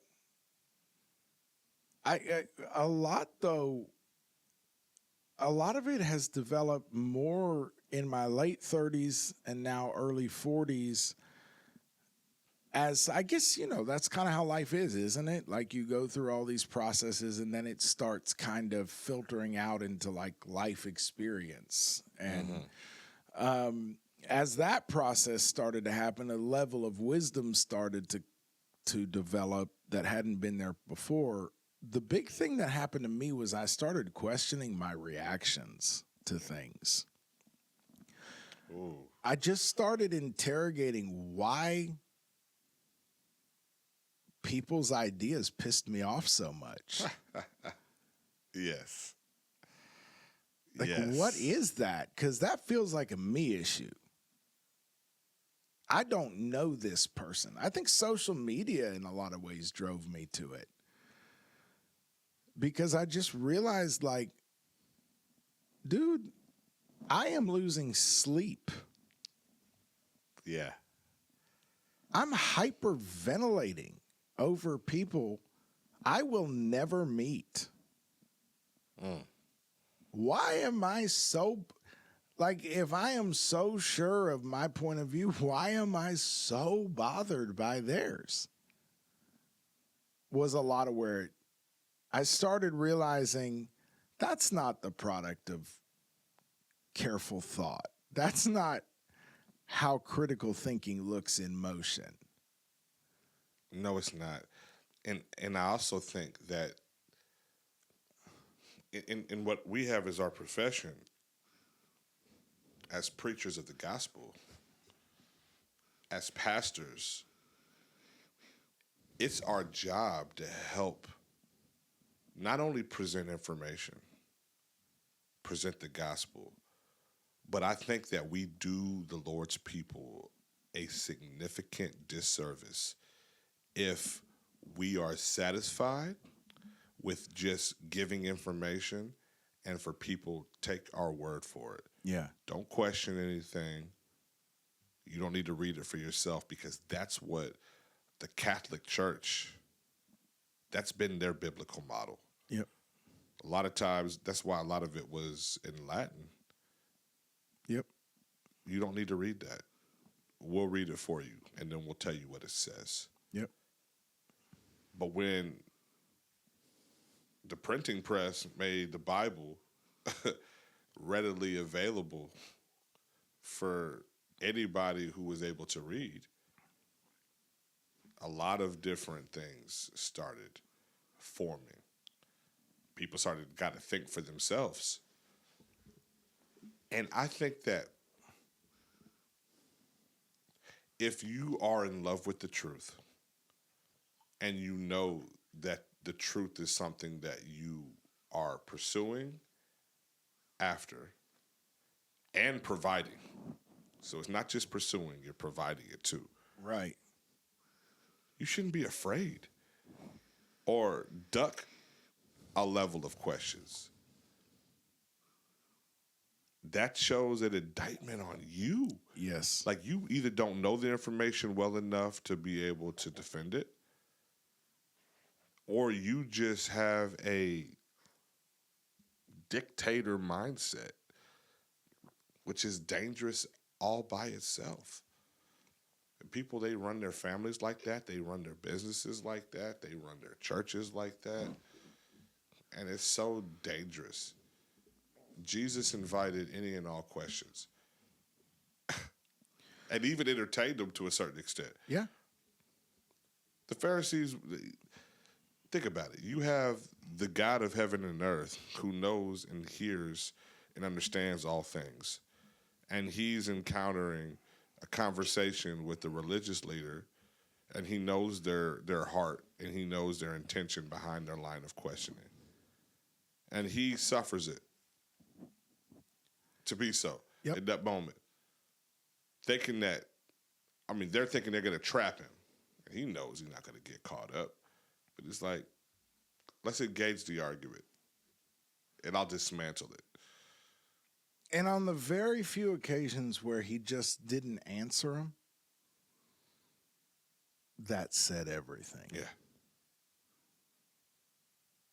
Because sometimes that is quite a statement. So there were a few times he just didn't give him an answer. And when you're dealing with ridicule, yeah. But usually he went right around the little thought trap to the hard issue behind it and address that, because that's what he came to do. Yes. You brought up a minute ago about the Roman Church, and they take a lot of heat from us.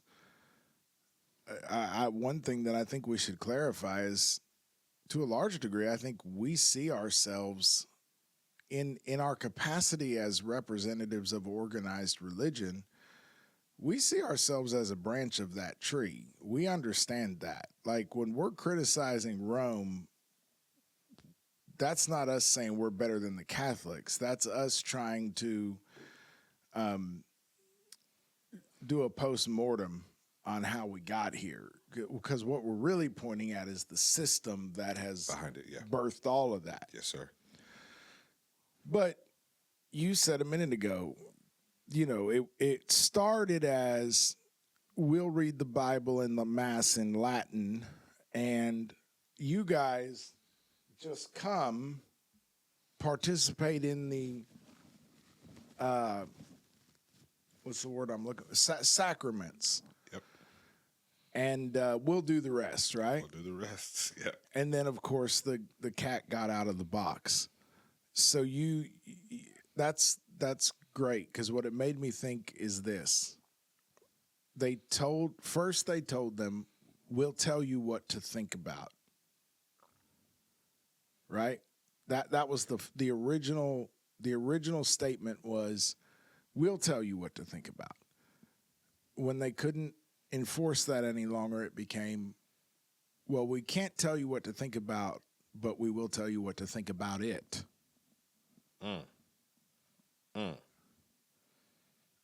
In both cases, what's being denied? Processing. You can't process this. You're not qualified.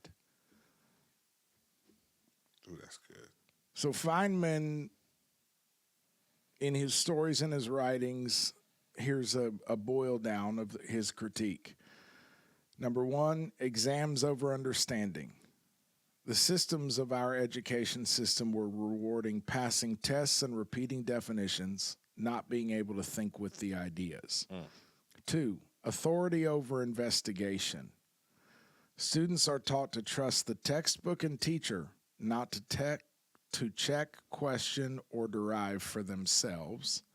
3, jargon over reality.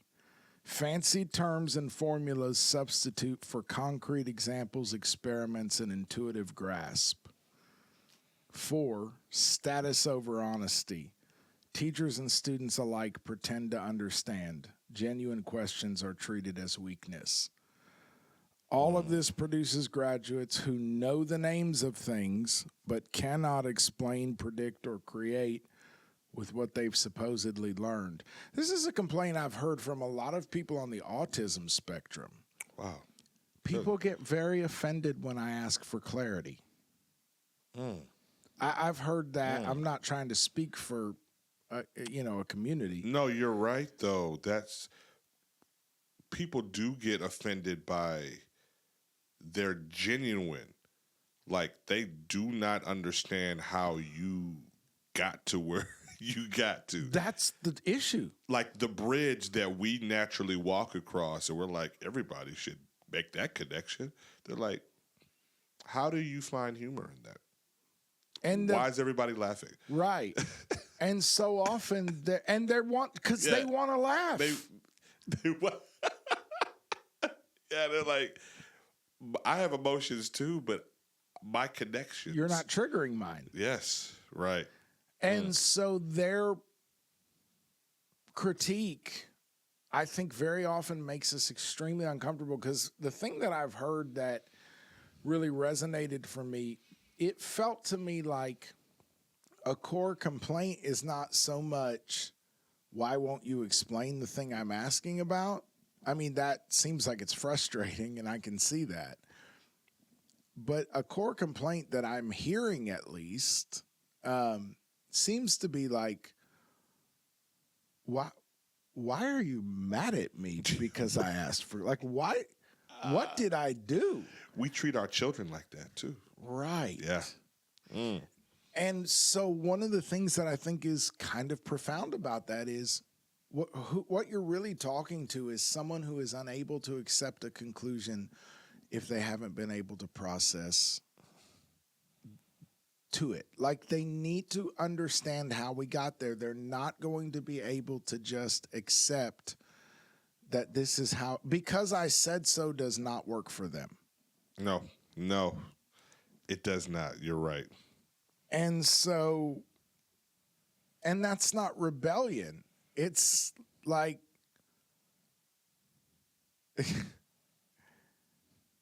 I mean, it's kind of uncomfortable to think about the fact that we are often so comfortable with just regurgitating learned data points that we have never interrogated. Come on. The funny thing about a lot of flat earthers that I do find very ironic is that a lot of them have spent so much more time examining and thinking about cosmology than any of the people calling them names in the comments. You're right. A huge percentage of the people calling them names are just virtue signaling, hey, I'm in the right tribe. They can't explain the heliocentric global model at a middle school level. Oh. They forgot that information the day after they passed the test. All they got out of the test is, this is my tribe.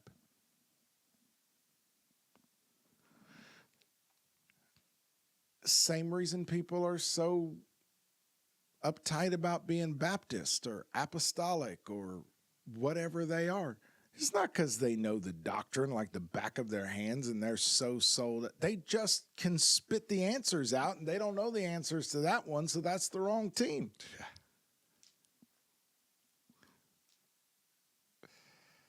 So what did Feynman propose? Because that's what I really wanted to know. He didn't write a single grand manifesto, but across his lectures and stories, you can see a clear alternative. One, because we're talking about how to think. Kind of how to learn, but it's all tied up in how to think. This would have been basically, in a nutshell, according to this, kind of how he would want to see it. Start from reality, not from words. Look at the bird, the ball rolling down the hill, the spinning plate.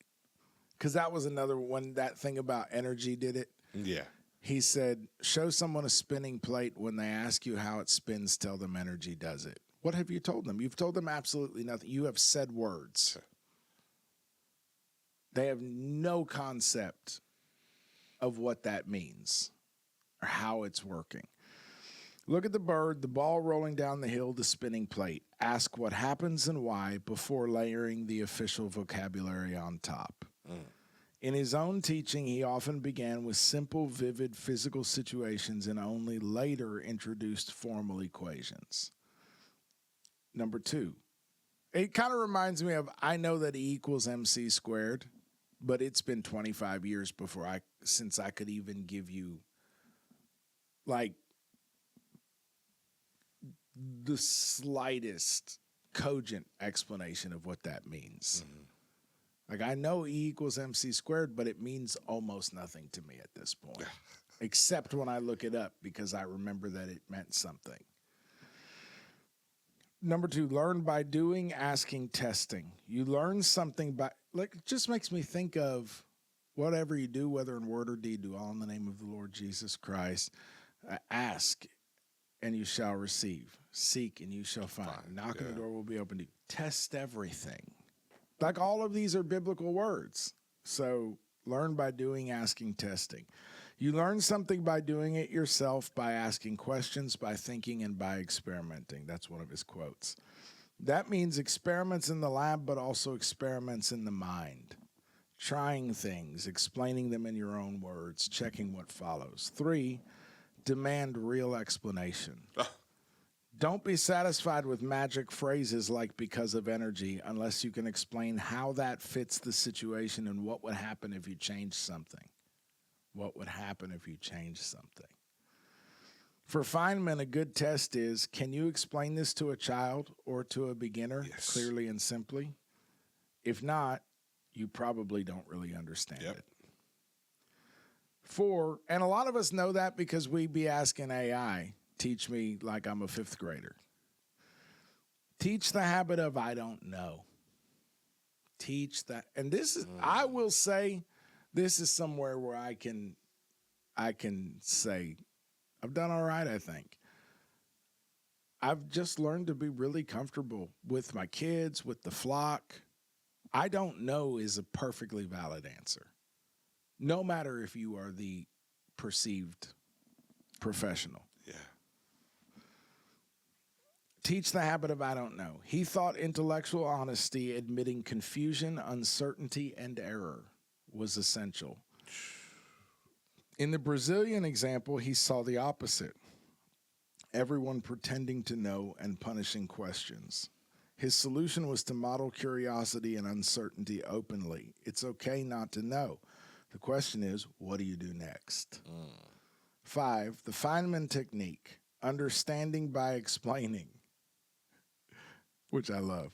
Later writers summarized his method into 4 steps. Choose a concept, explain it in simple language as if to a child, find gaps and go back to the source, then refine and simplify with analogies. This is a practical way to force yourself out of names of things mode and into real understanding. Let me just say that again to make sure it's caught, because it has a lot to do with how you think or how you learn. Choose a concept. That's step 1. Step 2 is explain it in simple language as if to a child. Step 3 is find gaps and go back to the source. That means find the stuff that doesn't really make sense. Where would the kid go what? The bird does what? You know, how do birds know to fly south every year? Well, I could explain it like to a child. I could say, well, they have instinct. And they follow that instinct. It's like, what is instinct? What is instinct and how does that function? That's a gap. I got to go back to the source, somebody who studied it, observed, maybe get some clues. And we might get to, we have no idea. At least that's honest. Right. Yeah. Then refine and simplify with analogies. This is a practical way to force yourself out of names of things mode and into real understanding. In a sentence, Feynman's proposed solution is teach people to interact with reality and explain it in their own simple words instead of training them to recite other people's words about it. If you've put Feynman's view into a short mantra to carry into any learning situation, it might be, don't be impressed by big words, be impressed by clear explanations. Don't settle for knowing what it's called, insist on knowing how it works.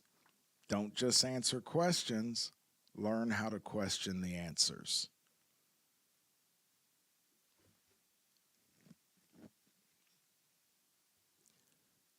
That's a good model. Basically, Feynman realized we're just telling them what to call things, occasionally what to think. We're not telling them anything about what those things are or how they interact with reality. And we're not teaching them how to think about those concepts or even where to begin. And I think if we take this kind of a perspective into, for instance, doom scrolling TikTok, we'd be a lot less confused. Because if somebody just pops up on our feed making massive declamations about all around us, we see evidence of a hidden blah, blah, blah, blah, blah. And they don't once tell you what that evidence is and why it doesn't fit the grand narrative in a falsifiable way, in a way where you can look at it and decide if what they're saying actually makes sense. Maybe don't be bothered by it. Maybe just file it away as some people think this. Yeah. And be aware of that. You don't have to be offended by it. Now you know some people think that. Maybe that piece of knowledge will jump back at you 5 years down the road. You'll see a data point that kind of points at that conclusion that that person was drawing, and you'll kind of go, hey, this mystery over here does sound a little like it could support that conclusion. Let me see if there's any other simpler, more logical way to explain it. And if not, well, now maybe it's time to rabbit hole a little bit. See if I can find anything else that points at that. See if I can find anything else that undercuts that. But you have to be willing to to let other people have other opinions and to potentially have your understanding of the fabric of reality Shift and change. Yeah. Yeah. I think we do that, especially with new believers. We should be able to really approach them like with the Feynman method. Take off all of the extra vocabulary until we've like readily like drilled down the concepts of like, hey, this is simple. We're throwing out Christianese terms like justification and sanctification and even repentance. And it's like, okay, well, what does that mean? We can't just assume that somebody knows what that means, even though God may be drawing them and so their heart is feeling that tug and that pull. Let's add some language to that aspect of like, okay, this is what you're feeling. Describe it. All right. This is what it could be. The Lord is convicting you of your sin. Well, what is sin? Yeah. Let's be able to talk. How many people who have been saved for a number of years can actively really be able to give a cogent, coherent gospel presentation? Make it make sense to somebody who has no frame of reference for American Christianity. Somebody who might say, so your good God had to brutalize his own son to forgive my sin? Make it make sense. I'm not doing anything, like I don't view what I'm doing as sinful. Or even talk to somebody who is very comfortable with their African traditional way of interacting with the supernatural. You're telling me that the way that I speak to my ancestors and the magic that we are able to operate in is evil? I'm not hurting anybody. I'm bringing healing. This lady wasn't able to have children, so we were able to pull up this root, this magic, this potion, and now she's fertile. That's evil. That's wrong. Why is that demonized? I saw somebody today on social media. They were saying, why have we like demonized African spirituality and celebrated the Greek mythology of like Disney movies? That's not considered evil in mainstream culture. But African spirituality is immediately considered witchcraft and demonic. It's a really good question. And I'm happy that people were like, well, they both wrong. I'm happy that people like finally was like, you're right. just because we have turned a blind eye to some of the very blatant forms of evil that Disney has produced doesn't mean that some of the ways that you are practicing your African spirituality gets a pass. Let's put it to the lens of scripture and see what's like actually holy. Agreed. But that conversation could get really uncomfortable if they push back and say, well, why were y'all more offended by Moana? And who's the, wasn't there a black princess? Yeah, Tiana?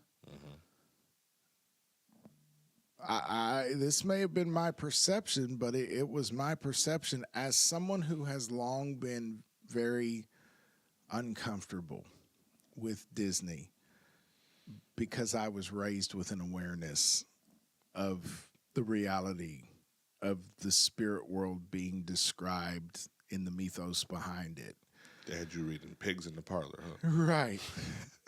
So because I've always been like, whew, we're okay, so we're all cool with we're watching this. All right. I did kind of resonate with people who were like, why the evangelical church suddenly all up in arms about this is demonic, this is witchcraft, but y'all were fine with Snow White and the Seven Dwarfs. Y'all were fine with Beauty and the Beast. Y'all were fine with The Little Mermaid. The Little Mermaid. Yeah. The conversations can get really uncomfortable, especially when what's confronting about them is your own double standard. Yeah. Because we've all got them. We do. And they're rooted in biases that are uncomfortable to face. But do you love truth or don't you? Yeah. And sometimes God will use a question that's kind of framed like a fiery dart, especially when it comes from an unbeliever,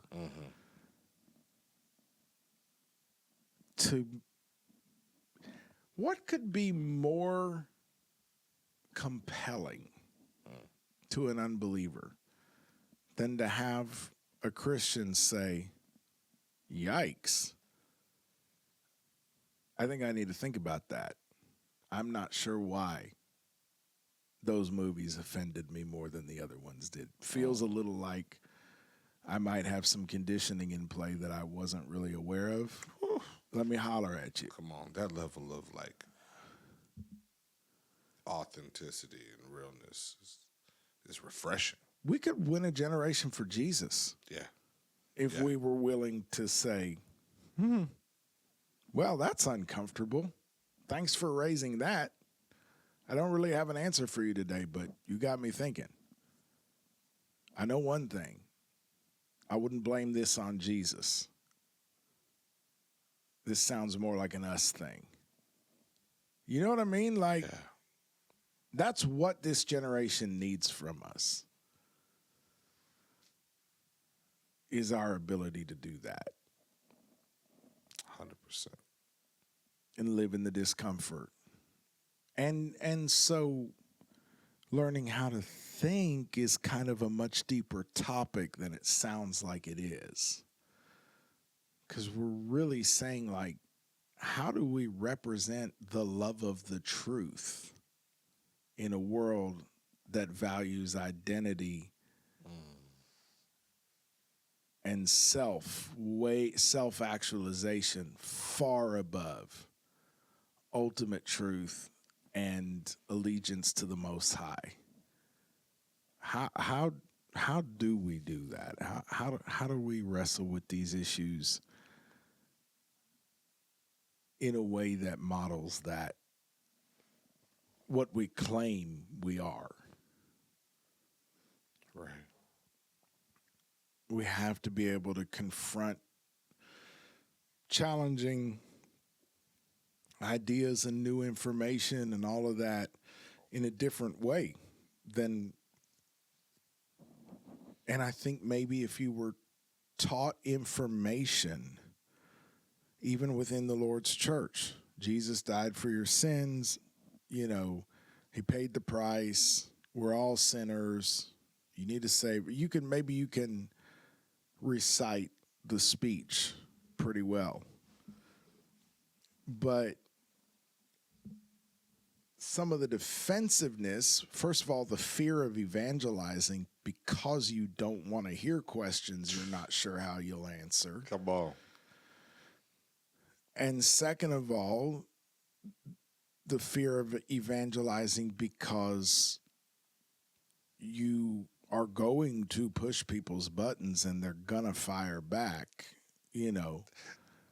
The crazy part about it is that fear of receiving a question that you're not equipped, Really prepared, prepared to answer is very real. Right. I get it. I've experienced that, and that has definitely frozen me in a state of like, I'd rather just them figure it out on their own, you know? Yes. But the process of maybe you getting stumped absolutely can prepare you for the next time.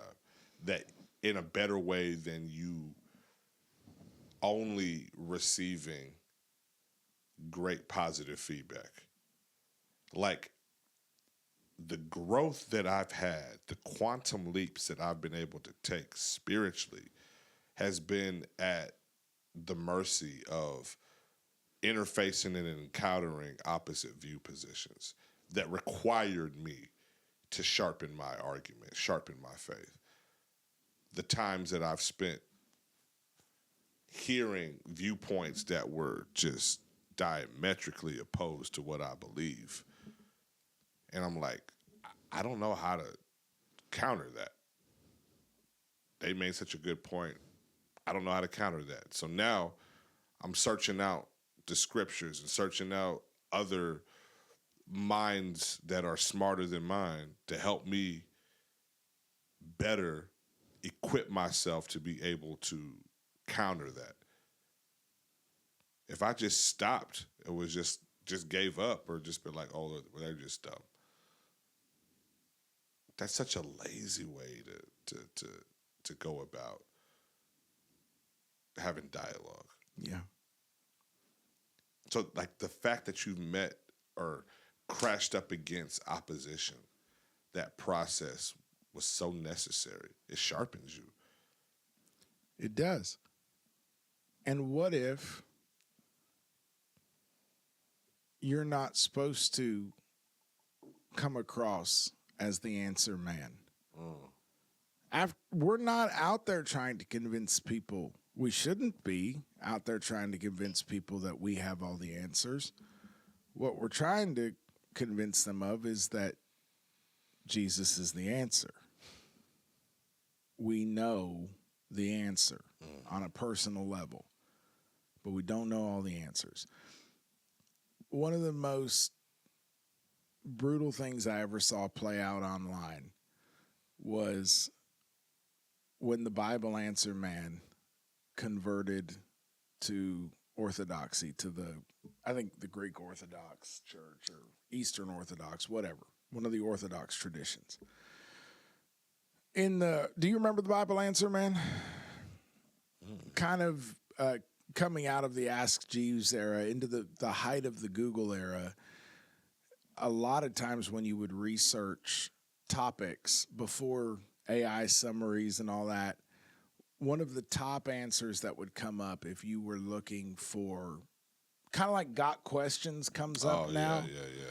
Yeah. If you were looking for information on different biblical topics from a Protestant perspective, just a lot of the time, Bible Answer Man would come up.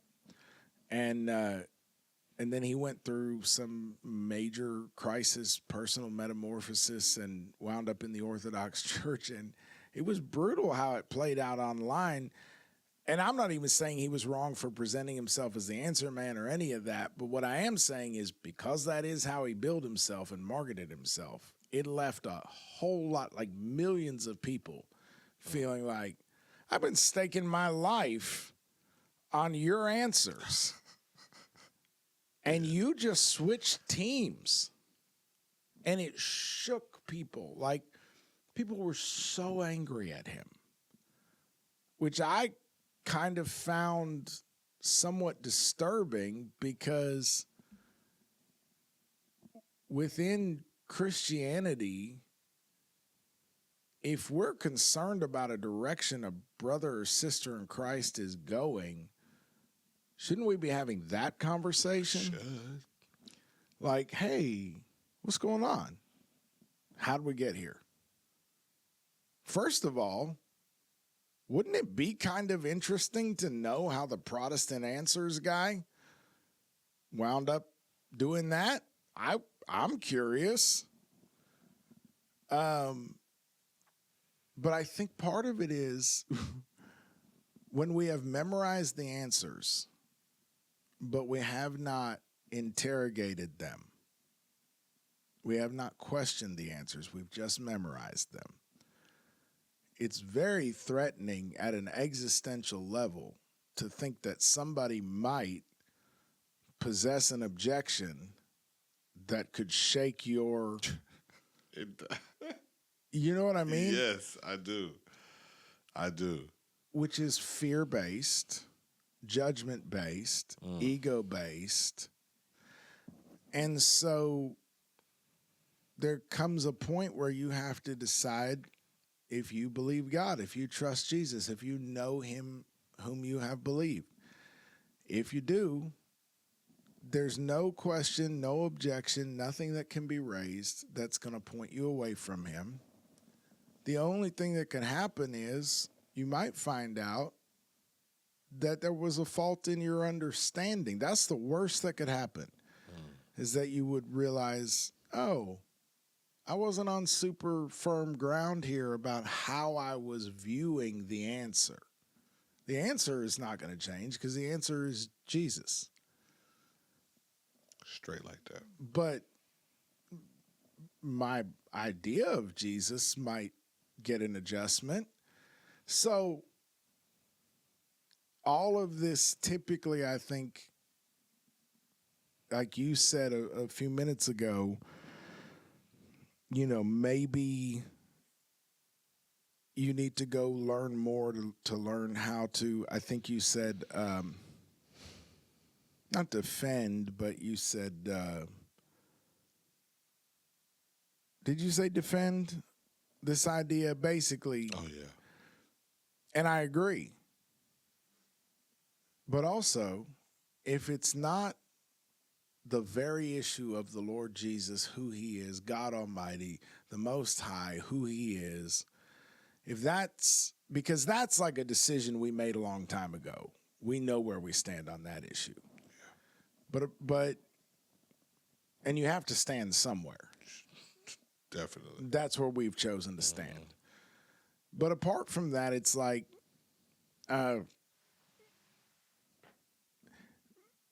some ideas don't need defense, they need recalibration. It is actually conceivable that someone could raise an objection that would highlight a blind spot. And that's that thing you were talking about, sound thinking, is a disposition of humility before truth. That I'm going to posture myself as submitted to truth.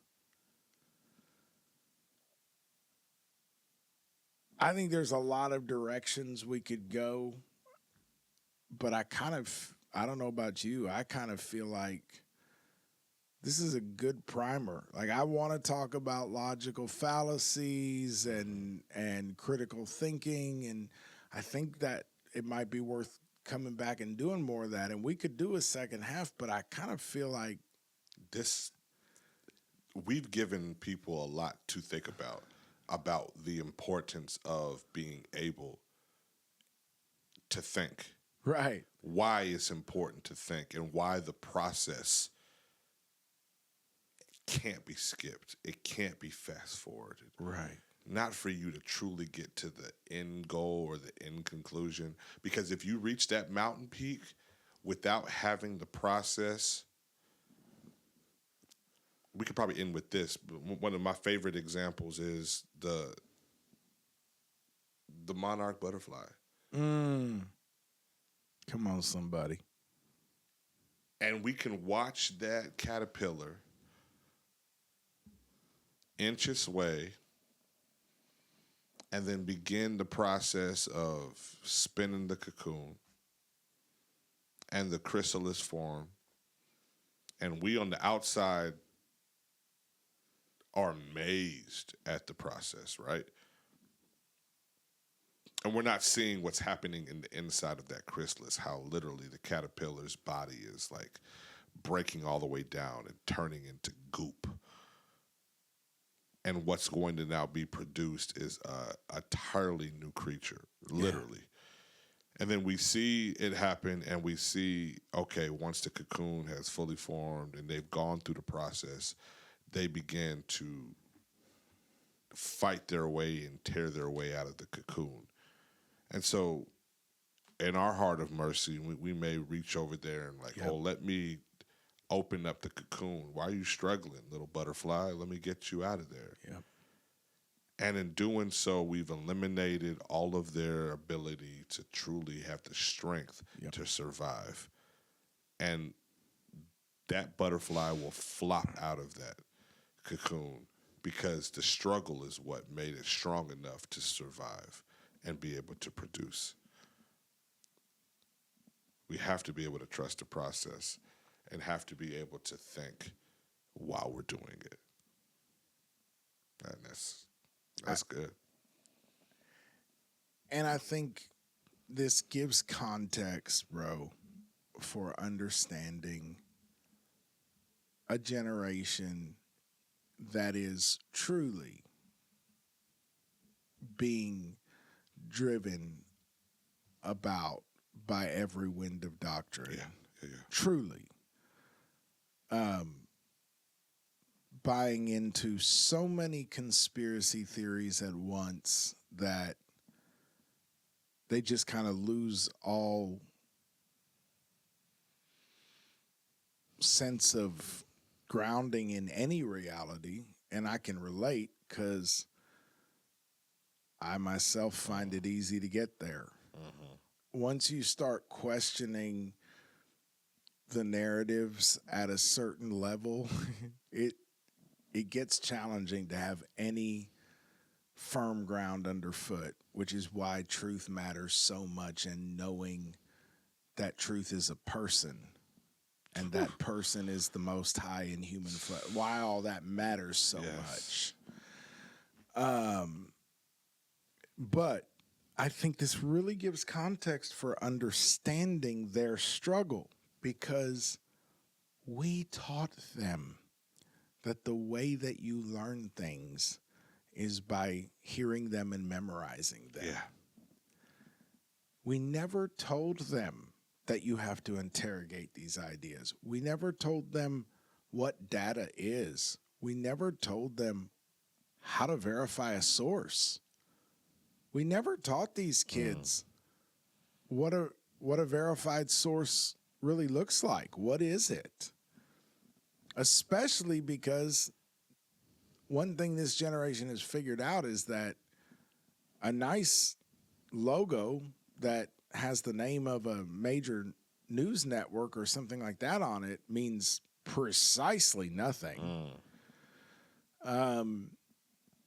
So we haven't taught them how to find actual data and how to know it when they see it. And we haven't taught them at all how to compare different hypotheses and see which ones do the best job of correlating all the data in a cohesive way, and how to tell when a known data point causes a hypothesis to fail. That's right. That's right. And we have a tendency to mock them for buying into too many wild-eyed ideas, and yet they don't have any concept of how to interact with information because we didn't teach them that part,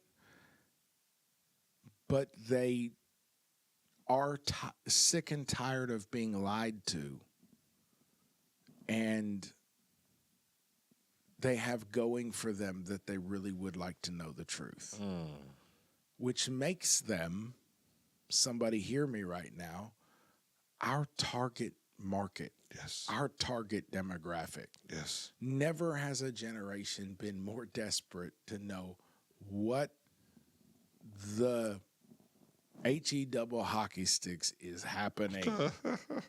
Right. And we can help them get there. But this is that classic example. Before we help them put on their oxygen masks, we have to get ours fitted and make sure the oxygen is flowing, which means a lot of us have a little bit of remedial work to do to go back and find out how to think, how to learn, how to know without becoming so locked in ego that we calcify at every level of knowledge and can't ever learn anything more about that topic because we already bought the jacket, joined the team, you know. Yes. We have the merch. So we just, this is, in a lot of ways, I think for those of us that are feeling this call to this Antikemi life, there is no shortcut here. This is what we're going to have to do. We're going to have to go back to learning how to interact with truth in its, and information in its raw, unprocessed form, and not let anybody else package it for us, not let anybody else process it for us. We're going to have to do that ourselves. And in order to do that, we're going to have to wake up parts of our system that haven't been used in a long time, maybe ever. And it's not going to be easy. No. But it is the only way. I agree. It's that or capitulate. And that's not an option. Nah, sir. Not if we're going to live Antikemi. No. Not when we got obedience is the protests on your chest. Well, with that being said, we're going to say it early. We're going to say it often. Live Antikemi. Be Hebrew. We love you guys. Learn how to think. Don't take our word for it. And we're going to do our best to keep helping as we learn. Yeah, absolutely. Until next time. Love y'all.